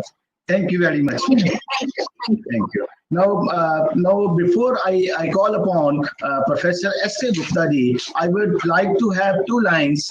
That these lines are given by Swami Premanand ji. That now I'm quoting those lines. That जिंदगी में जिंदगी की शर्त अगर पूरी न हो, जिंदगी में जिंदगी की शर्त अगर पूरी न हो, जिंदगी को जिंदगी से रूठ जाना चाहिए, जिंदगी को जिंदगी से रूठ जाना चाहिए. So thank you very much, ma'am. Now I call upon Professor S.K. Gupta ji. Now before I call upon Professor S.K. Gupta ji, let me tell you that Professor S.K. Gupta ji is a renowned academician, a great philanthropist, and above all, a very down-to-earth human being. Presently, he is working as Dean Academics, Institute of Management Studies, Jammu and Kashmir. He has excellent track record of 43 years of his career. He visited Dhaka, Bangladesh for studying microfinance. He has been awarded by NABARD for his brilliant efforts to promote self-help groups in J&K. He is PhD in economics. He has in his credit more than 65 research papers at national and international level. So he is also instrumental in conducting various conferences, workshops at different platforms. His work for humanity and mankind is par excellence. Now I call upon Professor S.K. Gupta ji to kindly deliberate upon the issue, reboot your life. Professor S.K. Gupta ji, now the platform is yours.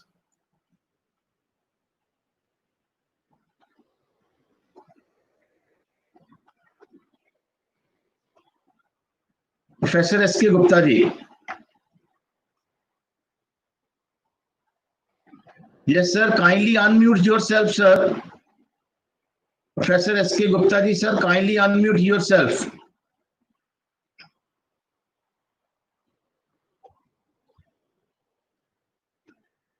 So kindly unmute yourself, sir.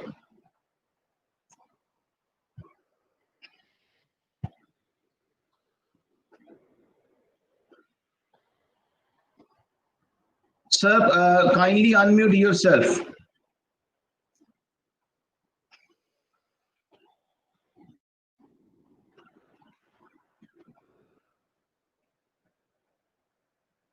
Sir आपकी आवाज नहीं आ रही. Kindly unmute yourself.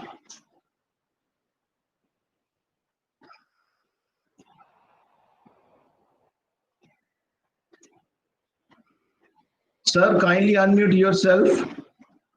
You are not audible. Kindly unmute yourself.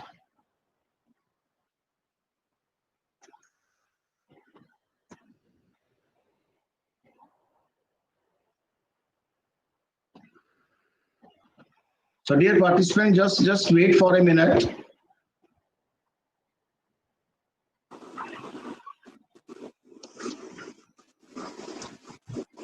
Yes. Professor S.K. Gupta ji. So Professor S.K. Gupta is joining again.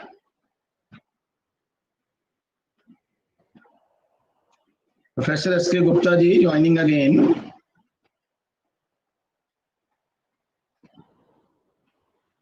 Just wait for a minute. Professor S.K. Gupta is joining again.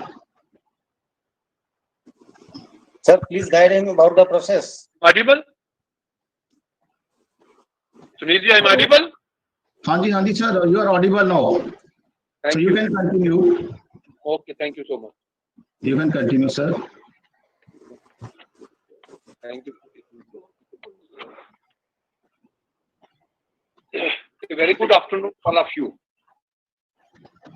At the outset, I'm extremely thankful to Shri Ranjan Kakkarji, President of the College, Shri Sanjeev Anandji, Joint Secretary, Dr. Sameer Sharma ji, Principal of the College, and Dr. Sunil Agarwal ji, Head of the Department of Commerce of the College. I'm extremely grateful for providing me a chance to speak on such a wonderful topic in this webinar. I will be discussing the topic of my talk in two parts.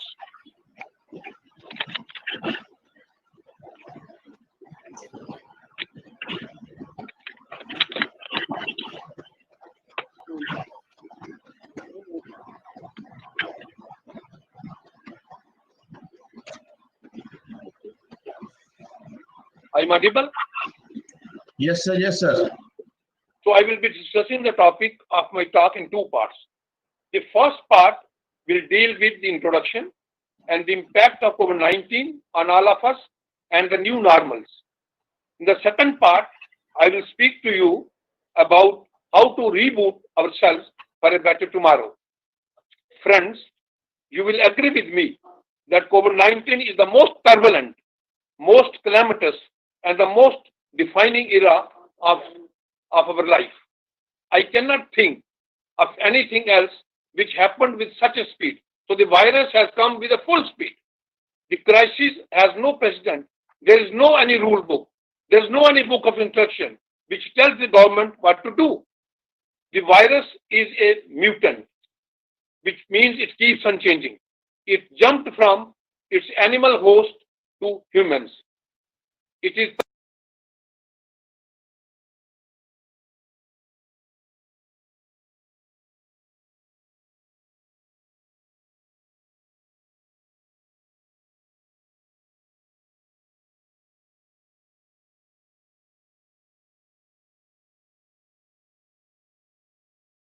infection.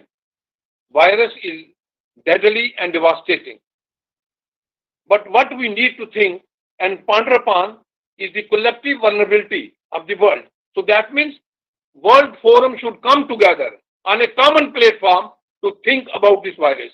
The most macho leaders, the high-tech scientific establishments, and the most mighty provosts have all met their match with this lowly virus. हर organization ने इस virus के साथ अपना अपना खेल खेल लिया है. It makes us humble. Think about what we need to do differently, how we need to act and behave differently. I'm over of the view that we are wrong. Now the question, you can raise me a question, why? How you are saying it is wrong? The fact remains that every time, whenever there is any such calamity, the focus is on the immediate relief and rescue, but not on what we must learn for the future. अभी तक जब भी जितना भी कुछ epidemics हमारे यहाँ पे हुए, दो ही चीजों पे ध्यान दिया गया, रिलीफ मेजर दे दो और उनका रेस्क्यू ऑपरेशन करो आप. Now the time has come that we should think for the future, and there's no doubt that the exigencies of COVID-19 management are more urgent and dire. It means that the World Forum should ponder upon, should deal with this virus on priority now. We are losing lives in the rich world, where hospitals and health infrastructure is very good. And you know that those countries, the countries which are referring, those countries are having very wonderful infrastructure. Just imagine the scale of human tragedy in the developing countries. Because you must be aware that so far as we are concerned, in India, the government spends just 1.5% of the total GDP on human health. Here, I would like to say with pride that at this junction, our worthy Prime Minister really acted very timely, very wisely, and very proactively, and utilized the lockdown period for the preparations to tackle the various related COVID-19 issues, along with his full team and along with the involvement of all the state governments. Then also imagine the sheer scale of human deprivation as jobs are being taken away, the economies of the poor are not based on security, and the majority of the people, they are under stress and under pressures. In this context, I may refer, COVID-19 has produced significant impact on financial markets and vulnerable industries like manufacturing, as real estate sector, travel and tourism, and so on and so forth. You might have noticed the plight of the migrant workers when they were going back to their places, and now they have again started coming back to their own cities and places. What a dilemma. Dear friends, there is going to be life after COVID-19. Life is not going to stop. So the question arises, what should be the new normal now after COVID-19? Friends, COVID-19 has caused permanent changes and has taught very important lessons too. The new normals which has come into existence, to me, the first one is virus screening is likely to become a part of our life. Just like screening measures became ubiquitous after 9/11. It is important to invest in infrastructure necessary to detect future viral outbreaks. So the time has come that the infrastructure has to be much more developed. I never mean that it is not there, but more efforts, more investments are to be made so that we can face such situation in the near future. The second new normal, to me it appears, the remote work likely to become more common. We have a number of evidences that people are working from home and it is the same productivity. Rather, I should say the more productivity, and it is going to be the second new normal after COVID-19. The pandemic crisis has accelerated the pace of another important sector, and friends, that is digital transformation. With further expansion in e-commerce, there has been increase in the pace of adoption of telemedicines, video conferences, online teaching, webinar, and whatnot. Another new normal is regarding healthcare. People have become more health conscious, and it appears that healthcare issues are likely to dominate for all time to come. हर आदमी immunity की बात कर रहा है, खाने पीने की चीजों की ध्यान रखता है, होलिस्टिक कुकिंग की बात कर रहे हैं, हल्दी वाले दूध की बात कर रहे हैं, no junk food. So that means everybody is very particular so far as the health is concerned. Moving toward the second part of my talk, now I think it is clear that ongoing situations due to COVID-19 has presented before us an unprecedented situations. And these situations have in turn created hurdles, problems, and impacted the normalcy of our personal and professional life. But that doesn't mean that we should not do anything. So for the governments are concerned, they have done, they are doing, and they are in the process. But coming towards individual level, now at individual level, we have to seek answer as to how we can reboot, we can reset ourselves after experiencing the horrified impact of COVID-19. And that is the main theme of today's webinar. After all, life cannot stop. It has to move. But how? It's a big question.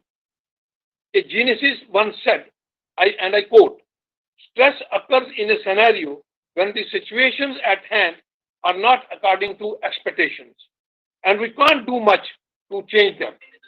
The need of the hour is to portray an extreme sense of professionalism to tackle the problem. In life, there are good times, there are bad times, but friends, present is not a normal time. COVID-19 is perhaps the most public health crisis hovering all over the world, and our country is not an exception. This gives us some beautiful thoughts. The first one is, we are not all alone in what we are going through. The second one is, the entire situations are beyond our control. We can't do anything right now. The third one is, things will automatically get in control over time and with the joint efforts. So, in the face of adversity, we have a choice. We can be bitter or we can be better. Choice is yours. During the pandemic situation, everywhere, every second person is under success. Maybe because of job, maybe because of financial crisis, maybe because of some health issues. But stop. Wait for a moment and rethink. Are we really under stress? But the real sense, the real cause of stress, I personally feel, is not the outside world, but your own way of perception, adoption, and being inept to figure out the things positively. You all know, my dear friends, nothing is good or bad, but thinking makes it so. I believe that this is the best time to discover ourselves, to find out our strengths, to find out our weaknesses, so that we can understand the core values of being a human beings. This is the time when we flush out the toxins which are being produced due to stress. This present time teaches us even the darkest and the most depressing times also contain the seeds of learning and many other possibilities. So that means that we are under stress and pressures. So here we would like to make a prayer to Almighty. I pray to God for peace throughout the world and the happiness of all the living beings. Now I will be going to show two slides.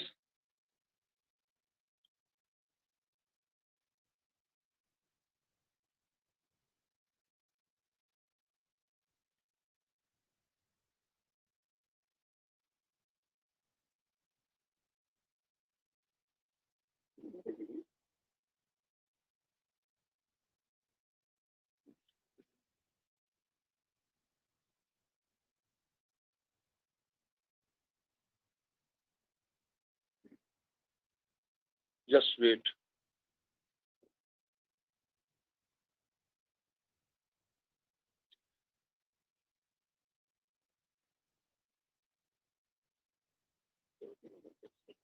Just wait, please.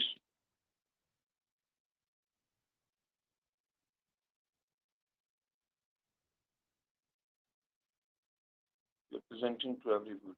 You are presenting to everyone. Whether my slides are visible?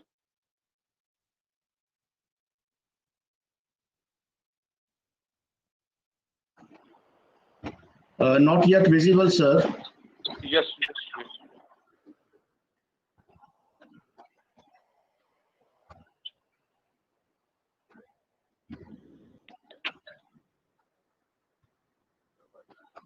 Yes, now it is visible. Just wait, sir. Okay, sir. Now it is visible. Sir, you're presenting, that's why. Once the presentation is done, it will be visible, sir. I think so. Now? What you are Yes, searching, yes, it is visible, sir. Once Okay, your presentation starts, it will be visible. Now it is visible. Yeah, now it is visible, sir. Yes, sir. It's visible. I would like to pray to God for peace throughout the world and the happiness of the living beings. So there you can say simple mantra, Sarve Bhavantu Sukhina, Sarve Santu Niramaya, Sarve Badhani Pachantu, Ma Kashidu Bhagave. Now, so for the second slide is concerned, it's a wake-up call. Stop exceeding planet's limits, deforestation. The coronavirus pandemic is a wake-up call. I humbly put forth, let us stop exceeding the planet's limits. By this I mean, by using the earth resources faster than they can be restored, and by releasing waste pollutants faster than they can be absorbed, we have long been setting ourselves up for disaster. We have witnessed how the outbreak of the virus in China has created havoc on the entire world. And please mind it, like COVID-19, climate change, biodiversity, and financial collapses do not observe national or physical borders.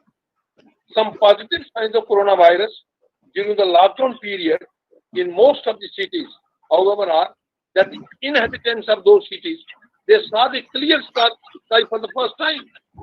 The pollution level has come down, all because of lockdown of the pandemic.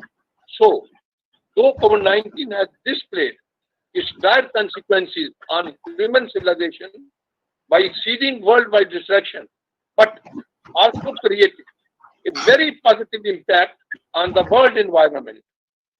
Now it is our turn that we should protect it for future. However, we should keep in mind that the Intergovernmental Panel on Climate Change has warned that global warming has potential to accelerate the emergence of new viruses in the times to come. So it is in place to say that governments which succeed in containing epidemics follow only one mantra, and that is follow the science and prepare for the future. So here I will like to mention that in science and technology, heavy investment should be made. I never mean that we are not making, but more and more investment should be made. Research should be conducted on war footing, and that too, the need-based research with a missionary zeal, so that, and that should be done for the safety of our future generations. The next slide is COVID-19 making impossible possible. अब कुछ चीजें इस दौरान जो impossible थी वो भी possible बन गई. The COVID-19 crisis showed us that it is possible to make transformational changes overnight. रातों रात हो गया सारा कुछ. We have suddenly entered in a different world. Government rushed to protect their citizens medically as well as economically. So far as medical part was concerned, to accommodate large number of COVID patients, we were short of hospitals, we were short of beds, equipments like ventilators, PPE kits, masks, sanitizer, and so on and so forth. Overnight, so many railway coaches were converted into isolation centers.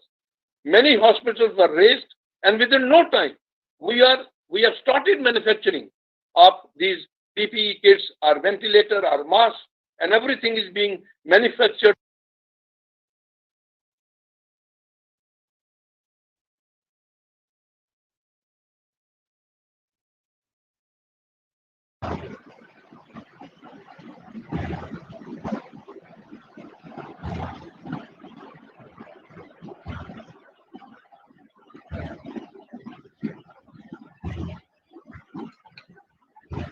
Hello, sir, your voice is not audible.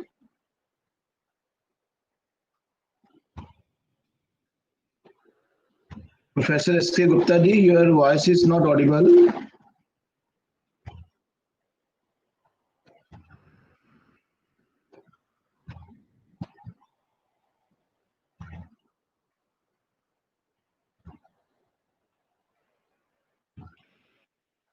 Professor S.K. Gupta ji, your voice is not audible.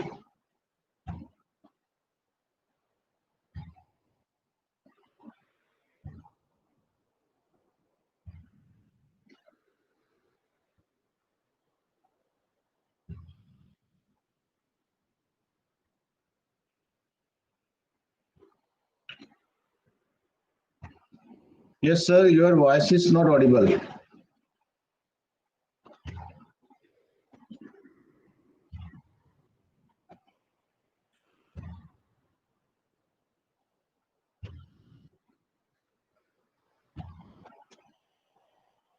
Professor S.K. Gupta ji, you are not audible, sir.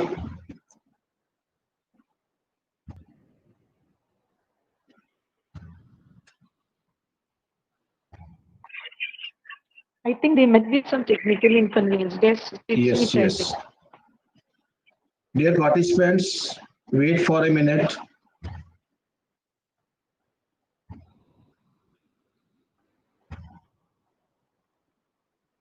Sure, we can reach. Yes.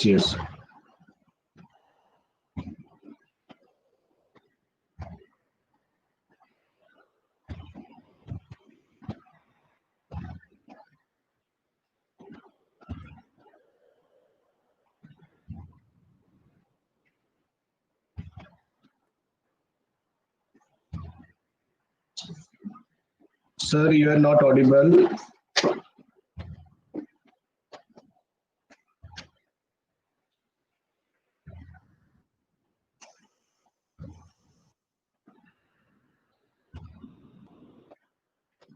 So, dear participant, wait for a minute.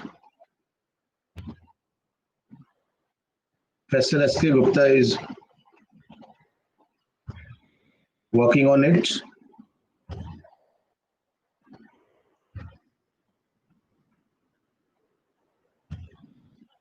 Just wait for a minute.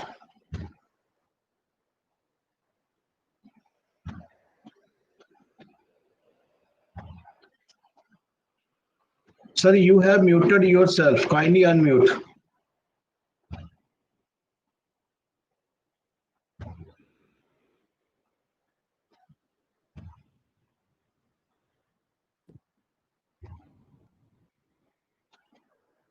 Hello. Wait a minute, sir. Yes, sir. Now you are audible.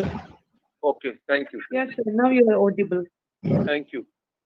So you can continue from where you have left. Okay.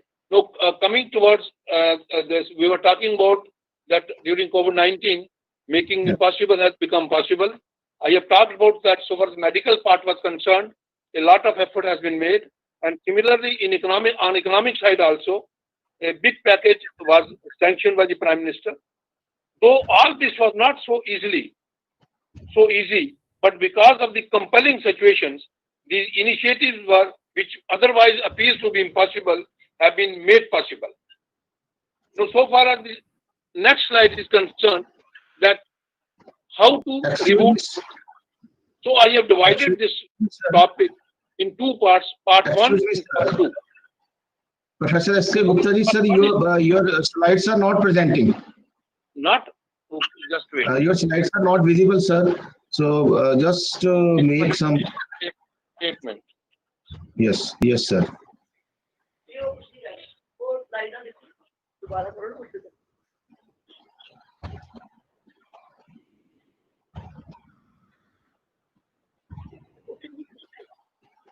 Anji, no, it's okay?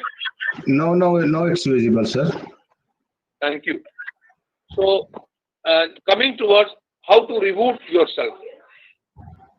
There you can say I have divided again in two parts. The first part deals with, the first initiative is thank God for everything and express your gratitude for beautiful morning.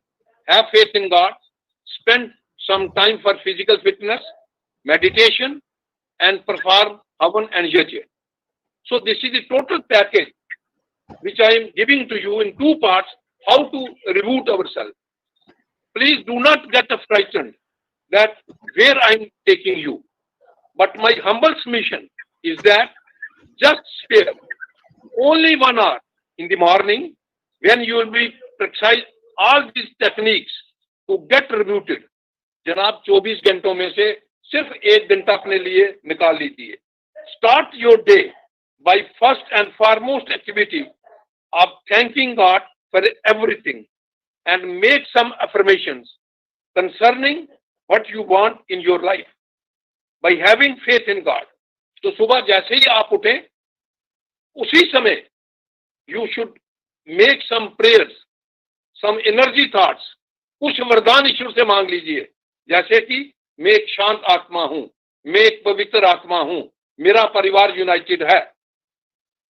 Now after this affirmation you have made, spend some time for physical fitness, be it exercise, yoga, pranayam or meditation. So all these activities will reboot you, reset you, and I will go to this extent of saying that you are charged by now. Please note, it simply costs you nothing but only 1 hour in the morning. So give yourself the gift of a daily reboot, not only during pandemic, but make it a routine in future also. Dear friends, हम सुबह घर निकलने से पहले हर चीज को charge करने के लिए बड़े पर्टिकुलर रहते हैं, चाहे वो हमारा फोन है, चाहे हमारा लैपटॉप है, चाहे हमारा वो चार्ज बैंक है, हर चीज को पावर बैंक है, हर चीज को हम बार बार चार्ज कर दे. और and we make it a point कि जब हम घर से निकले वो सारा कुछ फुली चार्ज होना चाहिए. बट विडंबना ये है, अनफॉर्चुनेट पार्ट ये है कि जिस आदमी ने उनको यूज करना है उसी को हम रिचार्ज नहीं करते. तो ये जो मैंने एक पैकेज आपको दिया है, आई एम श्योर दैट ये आपको फुली रिचार्ज करेगा और आप उन चीजों को चार्ज करने के लिए खुद बड़े एक्टिव और स्मार्ट बन जाएंगे. Now, coming towards the second part of the reboot program, prioritize your work, connect yourself with the internet, sufficient sleep, listen to good music, songs and bhajans. Now that you have recharged yourself for day's work, first and foremost thing, next will be prioritization of your work. Dear fellow delegates, as a principle, it means doing first things first in order of priority. एक systematic way में हम काम करें, strategic management की policies को वहां लगाइए, and it will definitely help you to reduce your stress, it will increase your performance, it will increase your productivity also. Coming towards the internet, when I say connect yourself with the internet, please do remember, I'm not referring Facebook, I'm not referring WhatsApp or Twitter, nothing like that. The point which I'm trying to highlight is make use of its best possible during this pandemic. Again, the question arises how?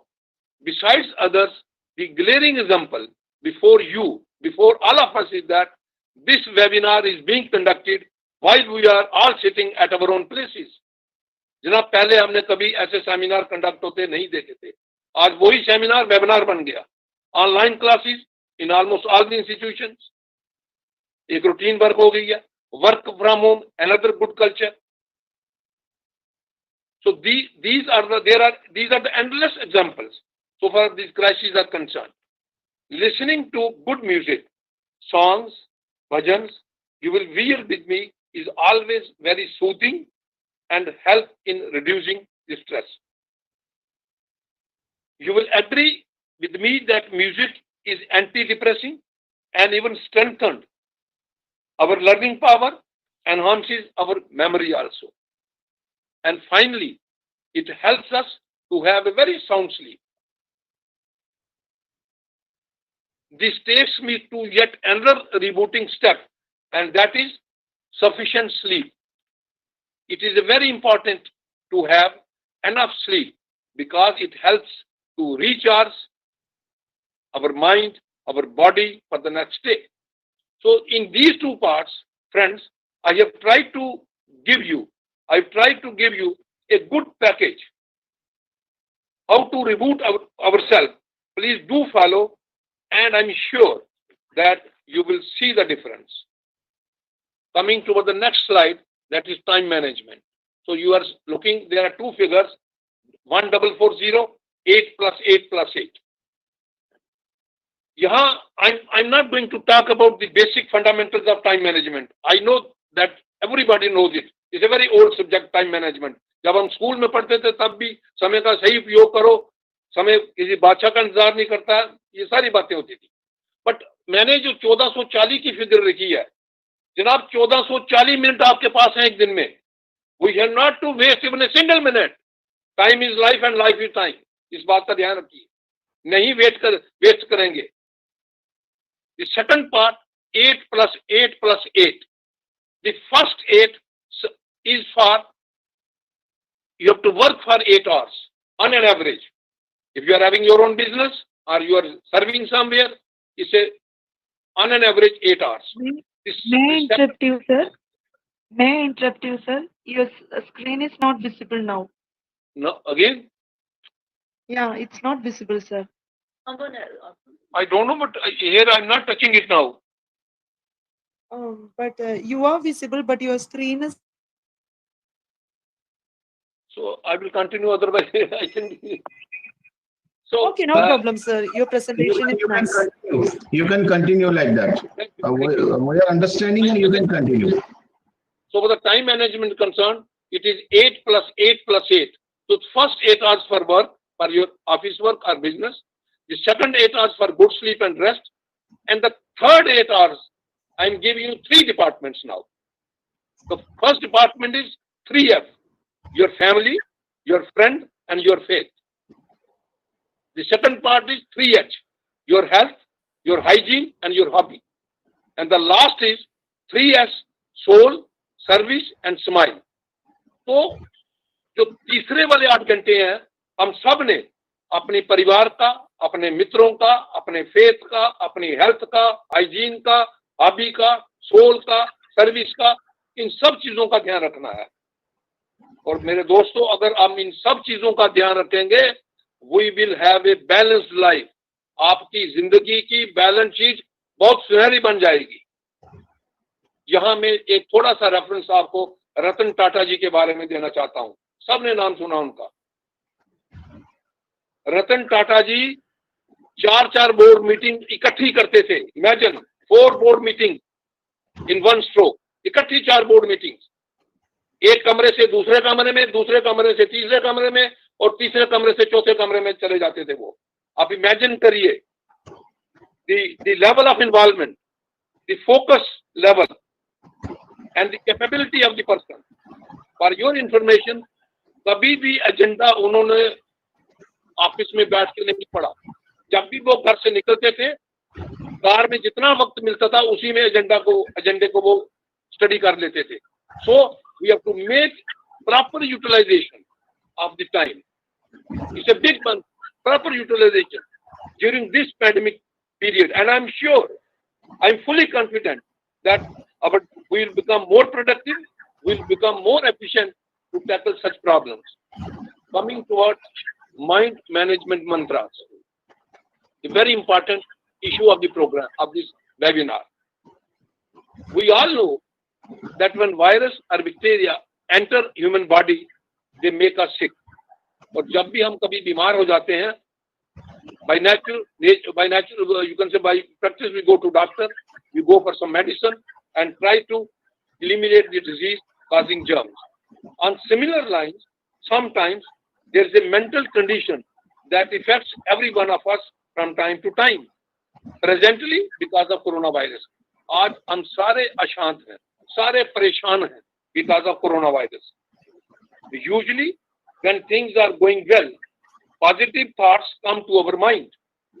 But there are times when things go wrong, and in these circumstances, negative thoughts dominate the mind. Such negative feelings persist in mind and manifest as irritation, short-temperedness, depression, which create an unhealthy state of mind. This you all must have experienced invariably also. We, however, need to respond to such negative thoughts so as to eliminate them. This can be achieved by skillful management of mind. Now, what is mind management? Dear friends, mind management is simply about consciously introducing positive thoughts. And there are various techniques of management of mind, but I will be mentioning you. Number 1, empowering affirmations. Replace negative thoughts with positive empowering affirmations. To do this, I request you, please write down positive statements of how you want to be and read them repeatedly, preferably loudly throughout the day. Write them as if they are already true. Frankly speaking, you are feeling to your subconscious mind that is now your new reality. यहाँ पे थोड़ा सा मैं आपसे share करना चाहूंगा कि जब भी आप सुबह उठें, उठते ही आपने कोई टाइम नहीं देना अपने कॉन्शियस माइंड को, क्योंकि अगर वो होश में आ गया तो वो चीजें आपकी अनकॉन्शियस माइंड में नहीं जाने देगा। तो जैसे ही आप उठे, आपने ईश्वर से वरदान जो भी आप चाहते हैं, आप कैसा बनना चाहते हो, वही चीजें आपने उसी वक्त ईश्वर से उनकी प्रार्थना करनी है। Number 2 is visualization. जैसे ही आप जो चीज एफर्मेशन करते हैं, उसकी विजुअलाइजेशन कीजिए। Visualization is another management technique which involves imagining the desired outcome again and again. Visualization helps to get you in the right frame of mind to do what needs to be done to achieve it. The third one is, do not label your feelings as wrong. कभी भी जनाब ये मत कहिए कि मैं गलत हूं। हम अक्सर ये कहते रहते हैं बातों में, यार मुझे I am wrong. The feeling of being wrong is one or the other way is very uncomfortable. So instead of finding the right cause, right path, just ignore our feelings, hoping that these are magically will go away of their own. So what I mean is that we have to label the fear as wrong and should do our best to support our cause. So कभी भी अपने दिमाग में ये बात मत लाइए कि हम गलत हैं. The fourth one is vision and goal setting. One another technique to manage your mind is to know where you are going and what you are going to achieve. So far vision is concerned, I think you are aware that in each organization, whether it's a university, whether it's a corporate or any type of organization, there are vision and mission statements. So similarly as an individual, we have to set our goals. We have to set our vision, what we want.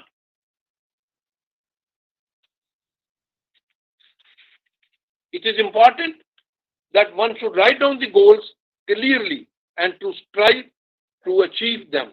So अगर हम उन चीजों को लिख के रखेंगे और वो हमारी नजरों के सामने रहेंगी तो हमें वो हमारा ध्यान उस तरफ ले जाती रहेंगी that this is our vision, this is our goal and we have to do it. And the next management technique is mantra is taking stock. As you are already aware, each organization, each individual, they set their goals. और अगर हम चीजों का taking stock उनका evaluation नहीं करेंगे, उनकी monitoring नहीं करेंगे, we cannot make out where we are stand or where we are going. So to have a proper evaluation, to have a proper monitoring, let us take stock of the things. So similarly, the goals which we have fixed, whether maybe short-term goals, whether maybe long-term goals, so let us try to have a evaluation, have a monitoring of this part, that where we are going.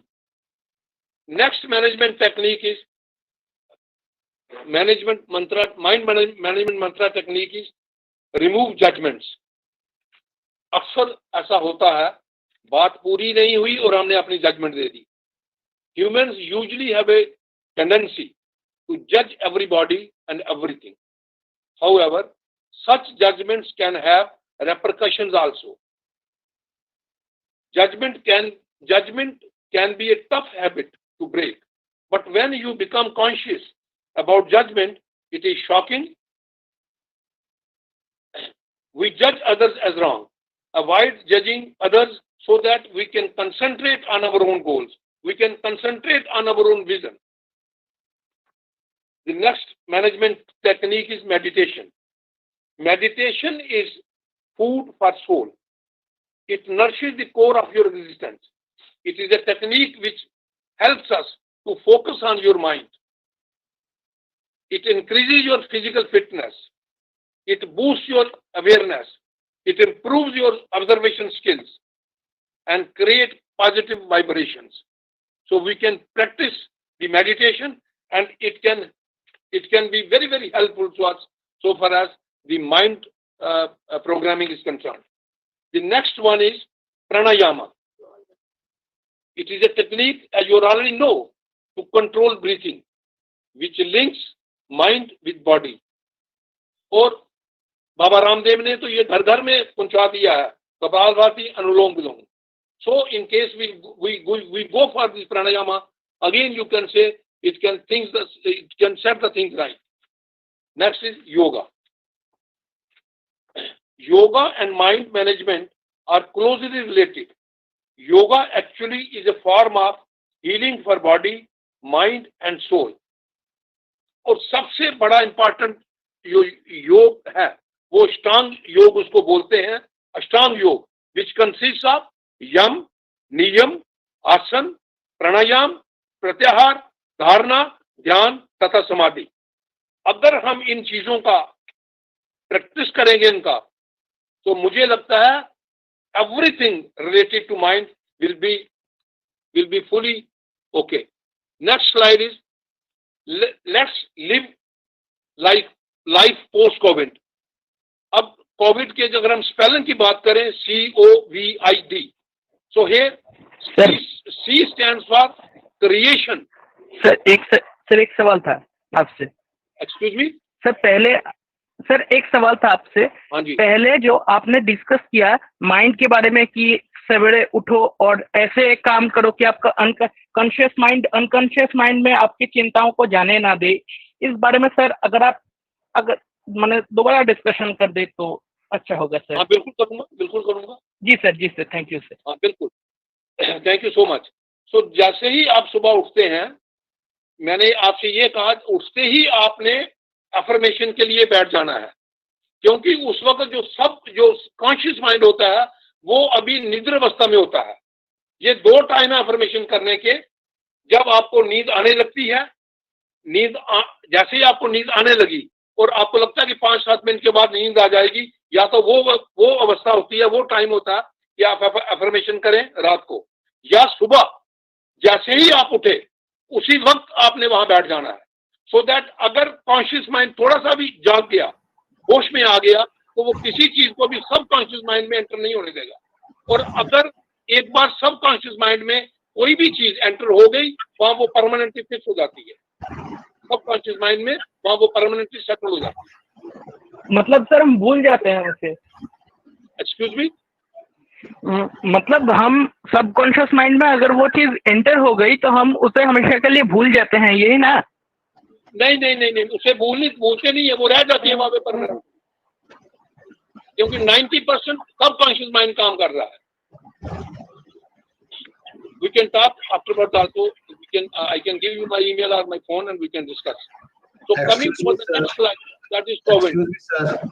Sir, you have another 5 to 7 minutes, so sir. Excuse me? You have another 5 to 7 minutes, sir. Okay. Yes. Now coming toward the life lessons. Among the plethora of messages on COVID-19, we made a request to God to reboot 2020 as it as a virus. हमने एक application वहां लगाई God के सामने कि भाई हमारे 2020 में वायरस आ गया, इसको रिमूव कीजिए. But the reality is that nations across the globe will have to reboot their thoughts and creativity to tackle the deadly spread of the pandemic. One consolation, however, is that pandemic has not anchored itself for eternity and it will die. But before that, this coronavirus effect have changed many aspects of our lives, ranging from healthcare to social norms, and would leave behind a deep scar that would take years to heal. COVID-19 has already sounded a warning bell that despite of our big scientific claims and achievements, we were deeply unprepared to handle a pandemic.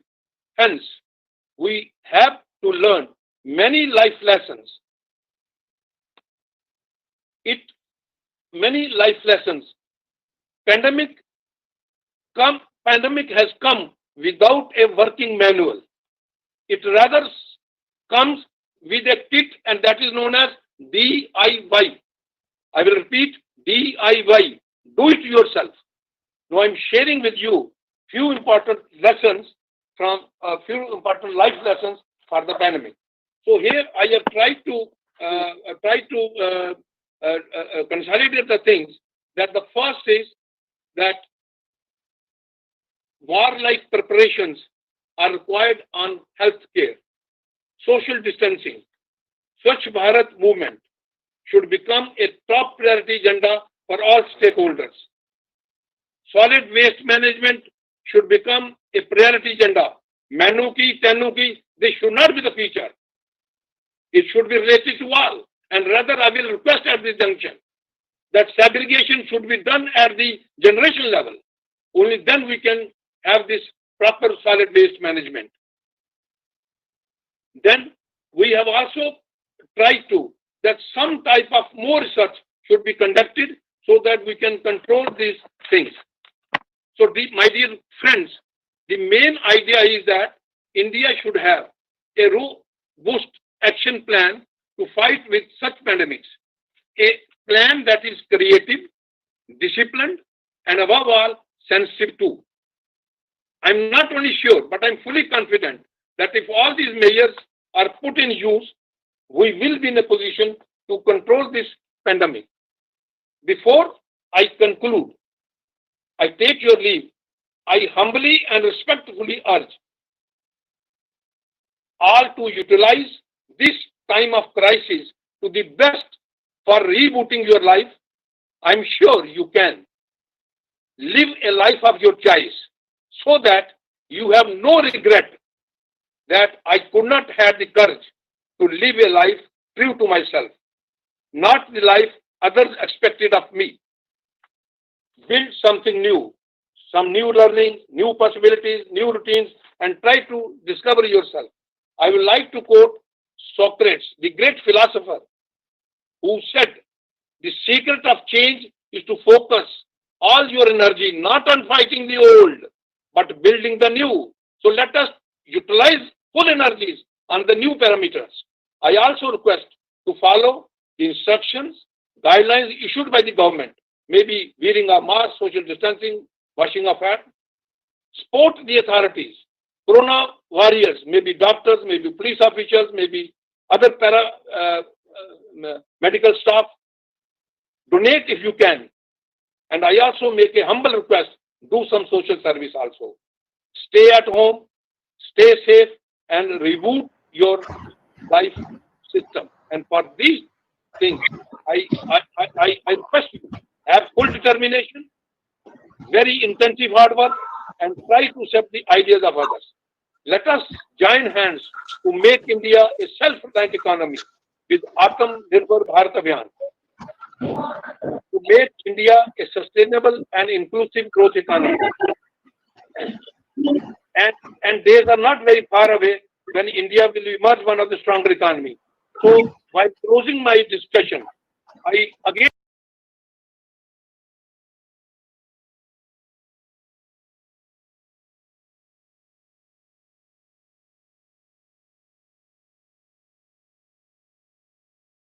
that life soon will bloom. Definitely it will bloom. Rest assured. Before saying goodbye to you,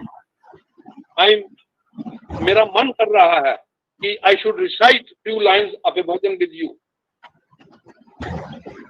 संसार सब दुखिया रे न कोई, ये अभिलाषा हम सब की भगवन पूरी होए। विद्या बुद्धि तेज बल सबके भीतर होए, दूध पूत धन धान से वंचित रहे न कोई। एंड इसी प्रार्थना के साथ before I close my discussion, a prayer for peace and harmony for whole of the universe. ओम द्यौ शांति अंतरिक्षम शांति पृथ्वी शांति रापा शांति ओषधया शांति वनस्पतयः शांति विश्वे देवा शांति ब्रह्म शांति सर्वम शांति शांतिरेव शांति सामा शांतिरेधि। ओम शांति शांति शांति।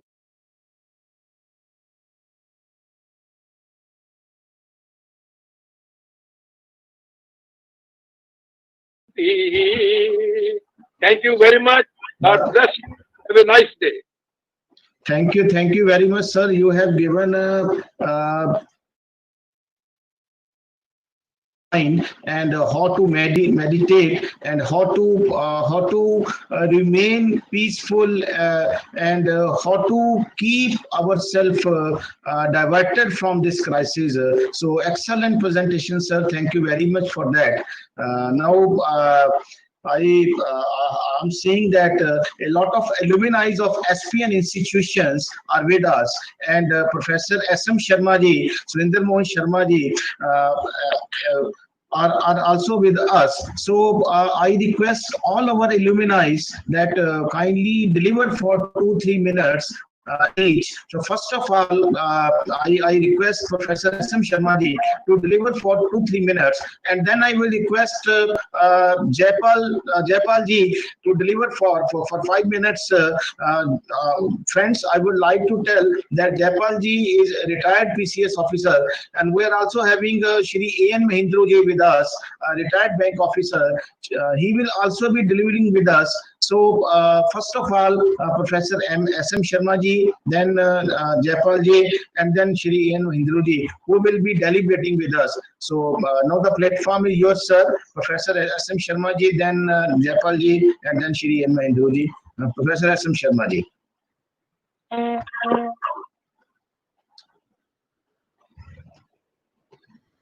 Yes, Professor S.M. Sharma ji.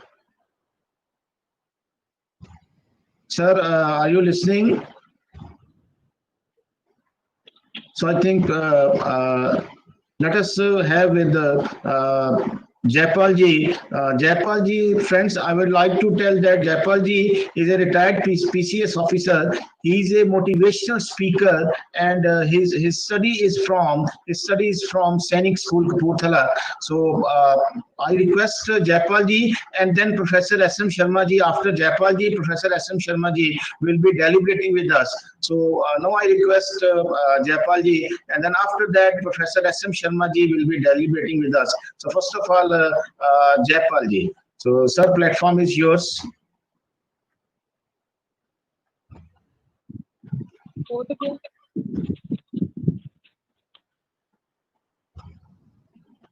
Yes, sir. Yes, sir. Sunil ji, whose turn is this? Sir, Jaipal ji is there. Then after that, sir, you will be delivering with us. Professor Right. S.M. Sharma ji, after Jaipal ji, you will be delivering with us, and then Shri N. Mahindra ji will be delivering with us. So Jaipal ji is with us for 5 minutes.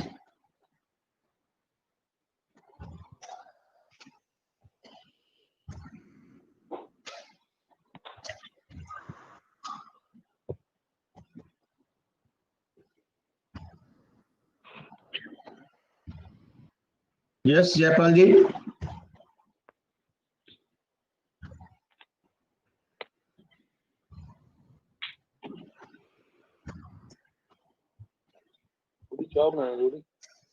Sir, so I think Jaipal ji having some technical problem. So you can start with, sir, Professor S.M. Sharma ji. You can start with, and then we can request Jaipal ji to deliver the things. Okay then. Am I audible? Yes, sir. Yes, very much audible. Yeah. Respected President Mr. Rajan Mukherjee, Mr. Principal Sir, Professor Sunil, and 192 participants sitting in the webinar, I am really having a feeling of great pride that I belong to the institution which is holding this webinar. Once I did learn from somewhere that educational institutions are the seat of learning, and today you people are definitely doing your job by organizing such fantastic webinars. Well, today we have had quite good mantras as to how to handle ourselves during this pandemic. But I personally would like to share with you the observations which I made during the course of this period of 3 months. The one thing which I noticed was the might of the God. Actually, during last 50 to 60 years, mankind had made rapid strides on the path of technology, on science. We progressed a lot. We just went into the space. We said that we conquered sea, we conquered air, we conquered everything.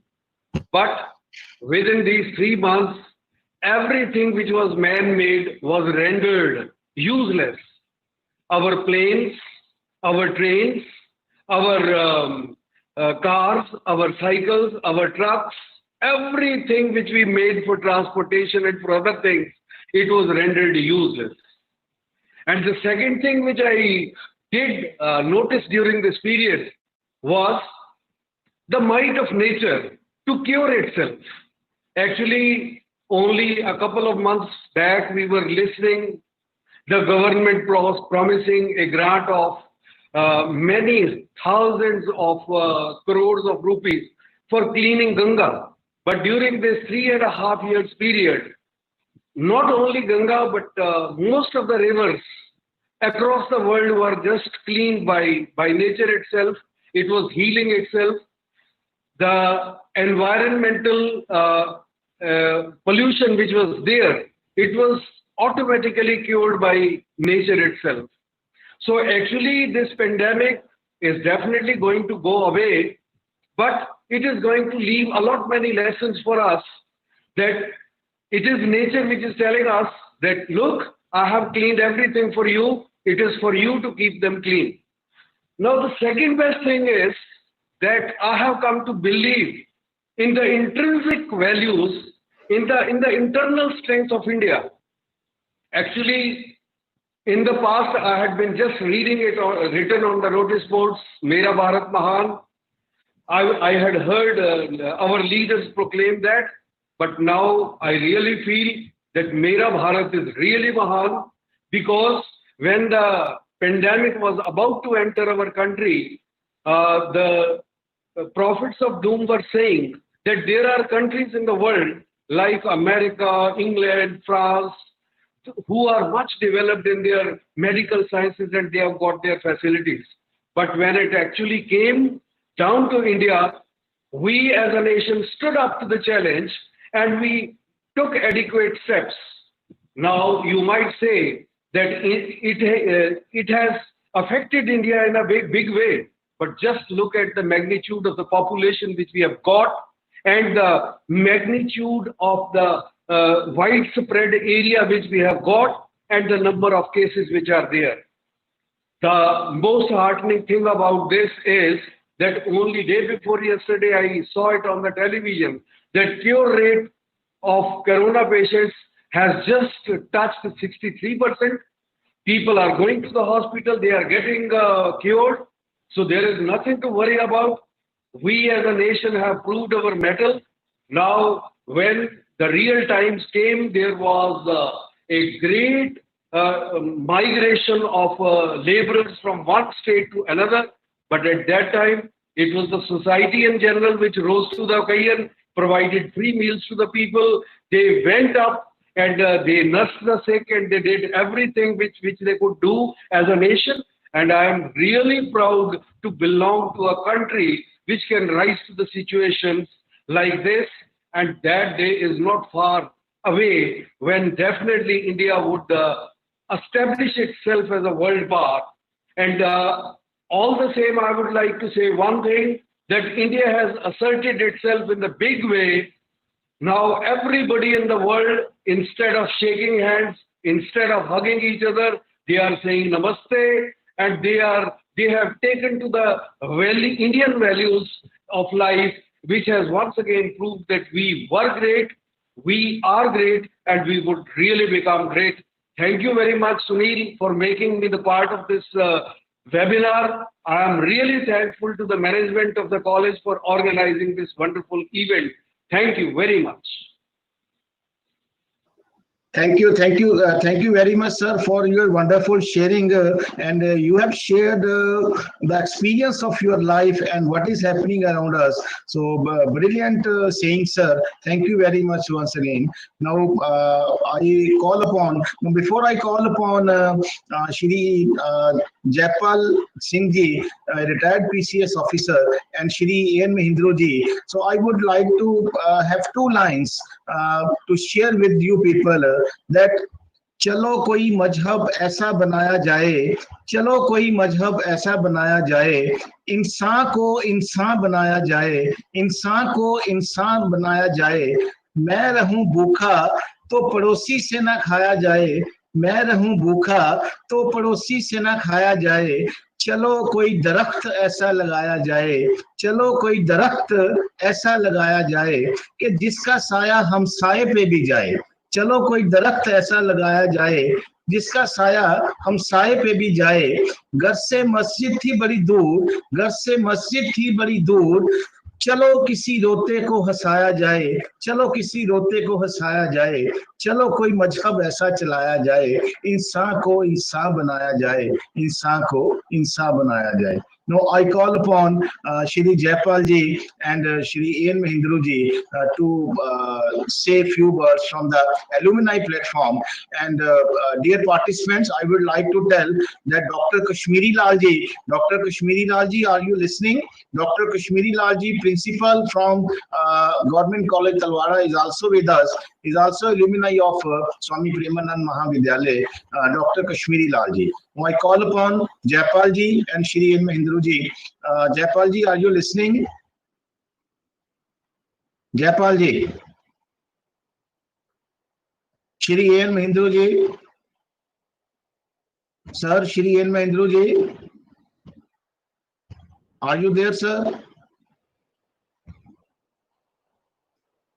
Jaipal ji and Shri Ian Mahindru ji, are you there, sir?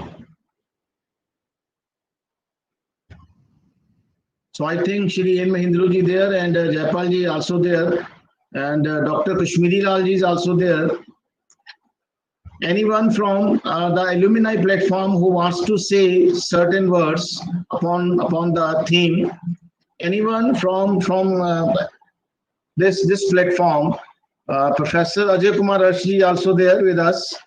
So anything you want to say, sir, from this platform? Hanji sir. Yes, sir. Anything you want to share with us? Sir, एक ते मैं इन्ने चिरां बाद principal साहबान नूं, doctor राजन मक्कड़ जी नूं, तुहानूं इत्थों तक के प्रोफैसर सुरिंदर मोहन शर्मा जी नूं देख के बहुत ही खुश होया कि 15 साल हो गए मैनूं इन्हां पर्सनैलिटी नूं देखिया होया। मैं स्टूडेंट भी रहा SPN कॉलेज दा और पढ़ाया भी है SPN कॉलेज दे विच। सो मैनूं बहुत खुशी है कि मैं अज ये वैबीनार जिहड़ा है अटेंड कर रहा। मैनूं इंज नहीं लग रहा जिवें मैं अपने घर दे विच बैठा होवां, मैनूं इंज लग रहा जिवें मैं SPN कॉलेज दे विच ही बैठा होवां। बहुत बहुत धन्नवाद सर कि इहो जिहे वैबीनार तुसीं जिहड़े करवा रहे हो। तो मैं बस यही कहना चाहूँगा कि इस सिचुएशन दे विच जिहड़ी इस वेले पूरे वर्ल्ड दे उत्ते छाई हुई है, अपने आप नूं पॉजिटिव रखो, अपने आप नूं सेफ रखो, क्योंकि असीं सेफ रहांगे ते साडी सोसाइटी सेफ रहेगी। जे असीं अपने आप नूं सेफ नहीं रखांगे ते साडे करके इहो जिहा माहौल होर पैदा होवेगा। बहुत बहुत धन्नवाद sir, thank you. Thank you very much, Ajay ji, for your wonderful saying. Now I call upon Shri Ian Mahindru ji to deliver upon the theme or say a few words. Shri Ian Mahindru ji. So Shri Ian Mahindru ji, are you with us? Yes, yes, sir. So Jaipal ji will be with us within a few seconds. So Jaipal ji within a few seconds, Jaipal ji will be with us. So anyone from this alumni platform who wants to say anything, so Jaipal ji will be us within a few minutes. Dear participants, Shri Ian Mahindru ji, Jasdeep Kaur ji is also alumni of this college. Madam Jasdeep Kaur ji, you want to say something? Madam Jasdeep Kaur ji. So any platform. So Jaipal ji will be connecting with us. Yes, Ian Mahindru ji is with us. Sir, Ian Mahindru ji. Hanji sir. Shri Ian Mahindru sahab just deliver the things. Jaipal ji is also with us. Jaipal ji, you can start with your presentation, or you can start with your whatever you want to say. Hanji Jaipal ji. Yes, sir.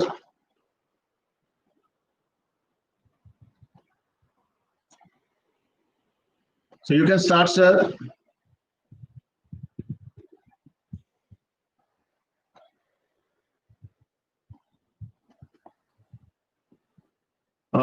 Jaipal ji, kindly unmute yourself. You are not audible.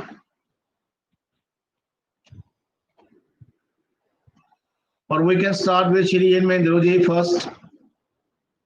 So Shri N. Mahendra, you can start. No, sir. Jaipal ji, you are audible. No, you are audible, I am audible, sir. Audible, I am, Yes. sir. Yes, sir. You are Jaipal ji, you are audible. You can start. Okay. Good afternoon, everybody. Respected Mr. Rajan Mukherjee, respected principal, and a great thanks to Mr. Sunil Agarwal, who invited me over for this webinar. We are facing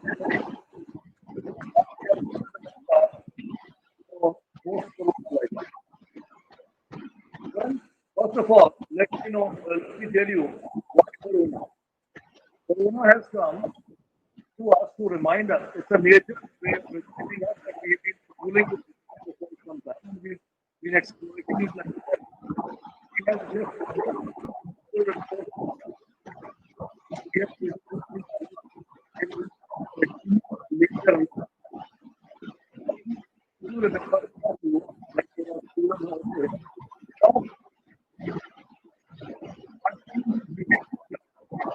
when promiscuity and drugs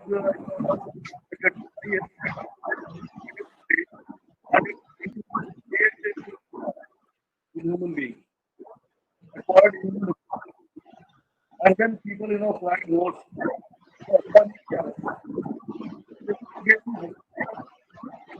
He only gives them बनने के लिए corona and वहीं जब से corona आया जिंदगियां सुधार ली हैं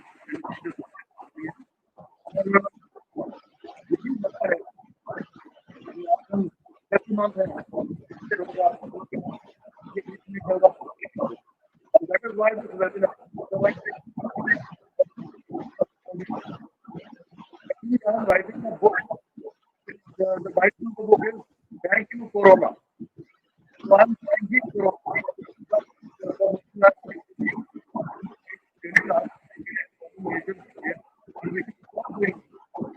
for our own livelihood. We do not have to. Excuse me, sir. Jaipal ji, excuse me. You are not proper audible, sir. So just make some adjustment. You are not proper audible, sir. Is my voice correct or what?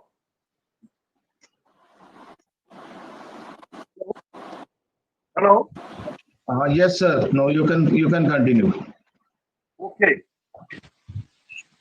So, I was saying that Corona has awakened us for not for continuing mindless exploitation has created an imbalance between human beings and nature. And that is why it's a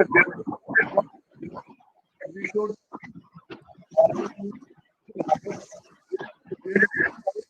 and that is how we are in. And second part is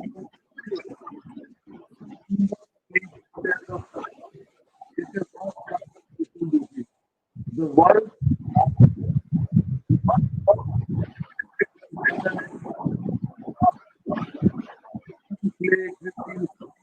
of a very high degree.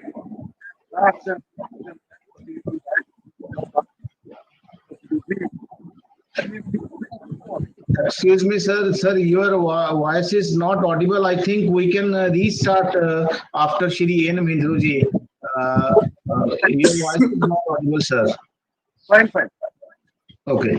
Now I request we can restart with Jaipal ji within a few minutes. So now I request Shri N. Mindruji to deliver upon the theme. Shri N. Mindruji, alumni of this. Hello, sir. Hello,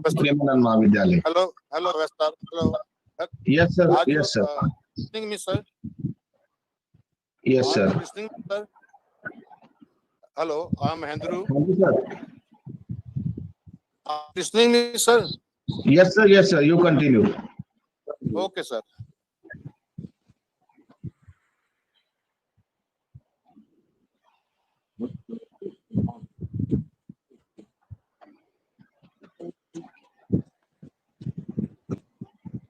Yes, Shri N. Mindruji.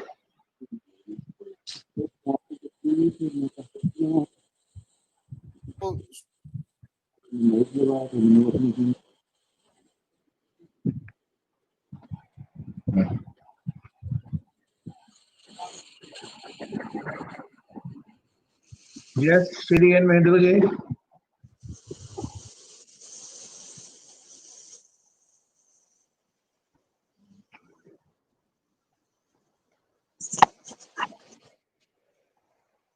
Shri Mahendra, should we start with Jaipal ji once again? First of all, please confirm whether I'm audible and my voice is not cracking, because I don't know what the fault of this end. Hello? Hello? Yes, sir. Yes, sir. Am I audible now? Sir, you continue. Is my, no, is my, hello? Yes, sir. You continue. Hello? Yes, sir. Now you are audible.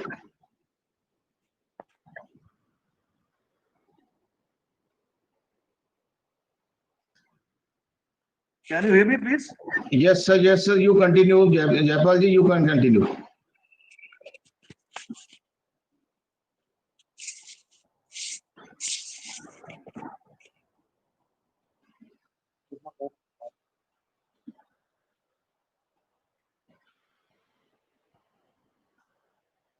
So, Jaipal ji, you can continue with your keywords. Can you hear me? Yes.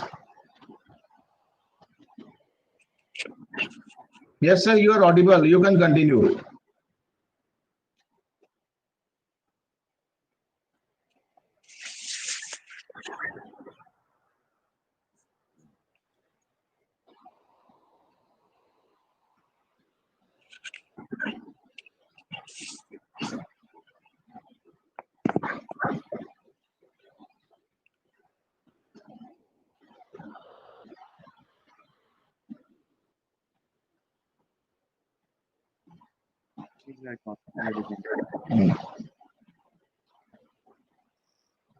Now, sir, you can continue, Jaipal ji. You are audible.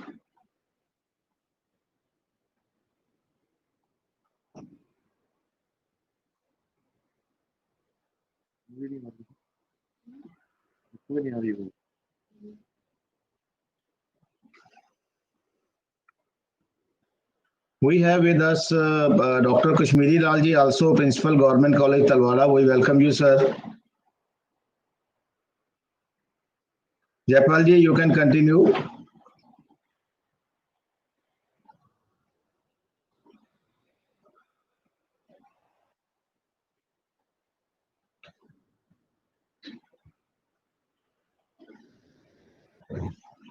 Sir, Jaipal ji, are you listening me? Sir, are you listening me, Jaipal ji?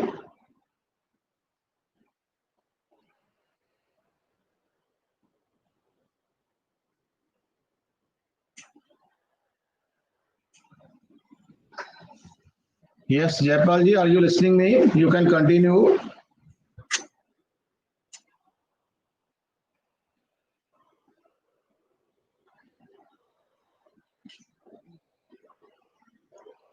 Or Shri N. Mahindra ji. I think Shri N. Mahindra ji is not on the platform.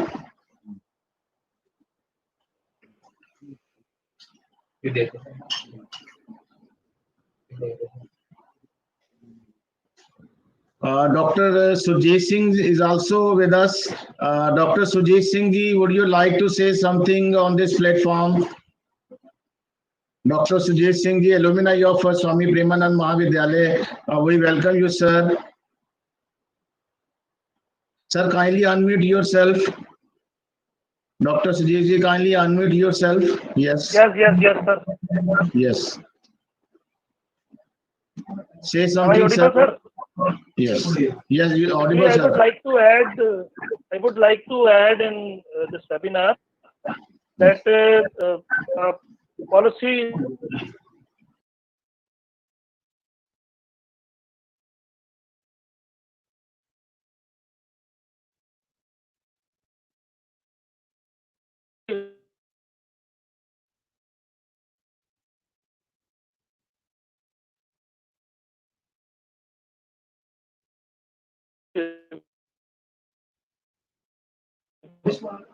should have been adopted in India for beating this pandemic. So earlier, it is one of the stringent lockdown which has been imposed on the Indian people, and more 20 crore more people. It is fear that they will again the 56% are already below the poverty line. 56 crore people, 52%, and according to an estimated by the periodic labor force survey, 20% more people will be pushed back below the poverty line, and it means the poverty is deepening. And inadequate state response. You must have seen how the police is mercilessly beating the innocent citizens. It should not have been done. What they have done, have they done any crime? Answer is no. So police was not trained like that. Police were not issued proper guidelines on how to deal with this pandemic situation and how to handle the situation with innocent pupils. So इन लोगों को ही मार पड़ी है, कैसे इन गरीब लोगों को मारा है, और the grants were not sufficient.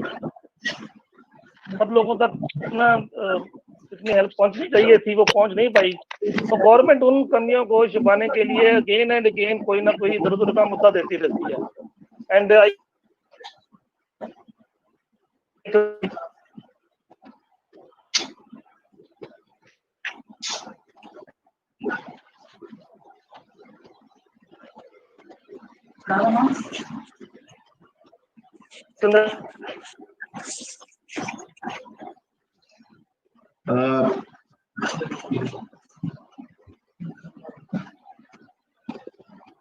Thank you very much, Dr. Sujit Singh ji. You are not proper audible.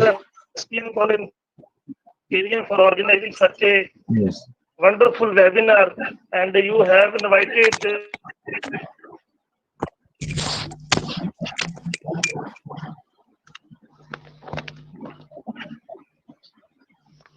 Thank you very much, Dr. Sujit. Thank you very much for your keywords. Now, for 2 minutes, Dr. Kashmiri Lal ji will be delivering with us, and after that, I think Jaipal ji is ready with us. Hello. Yes. Hello. Yes, sir. Good afternoon, everybody. Yes.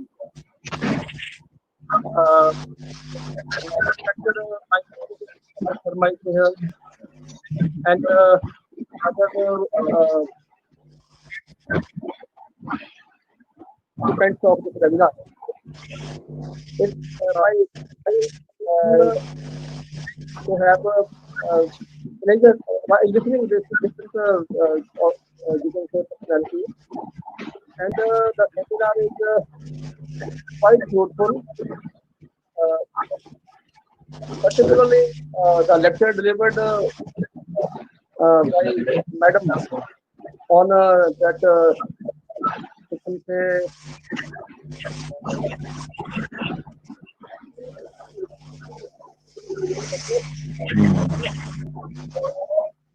तो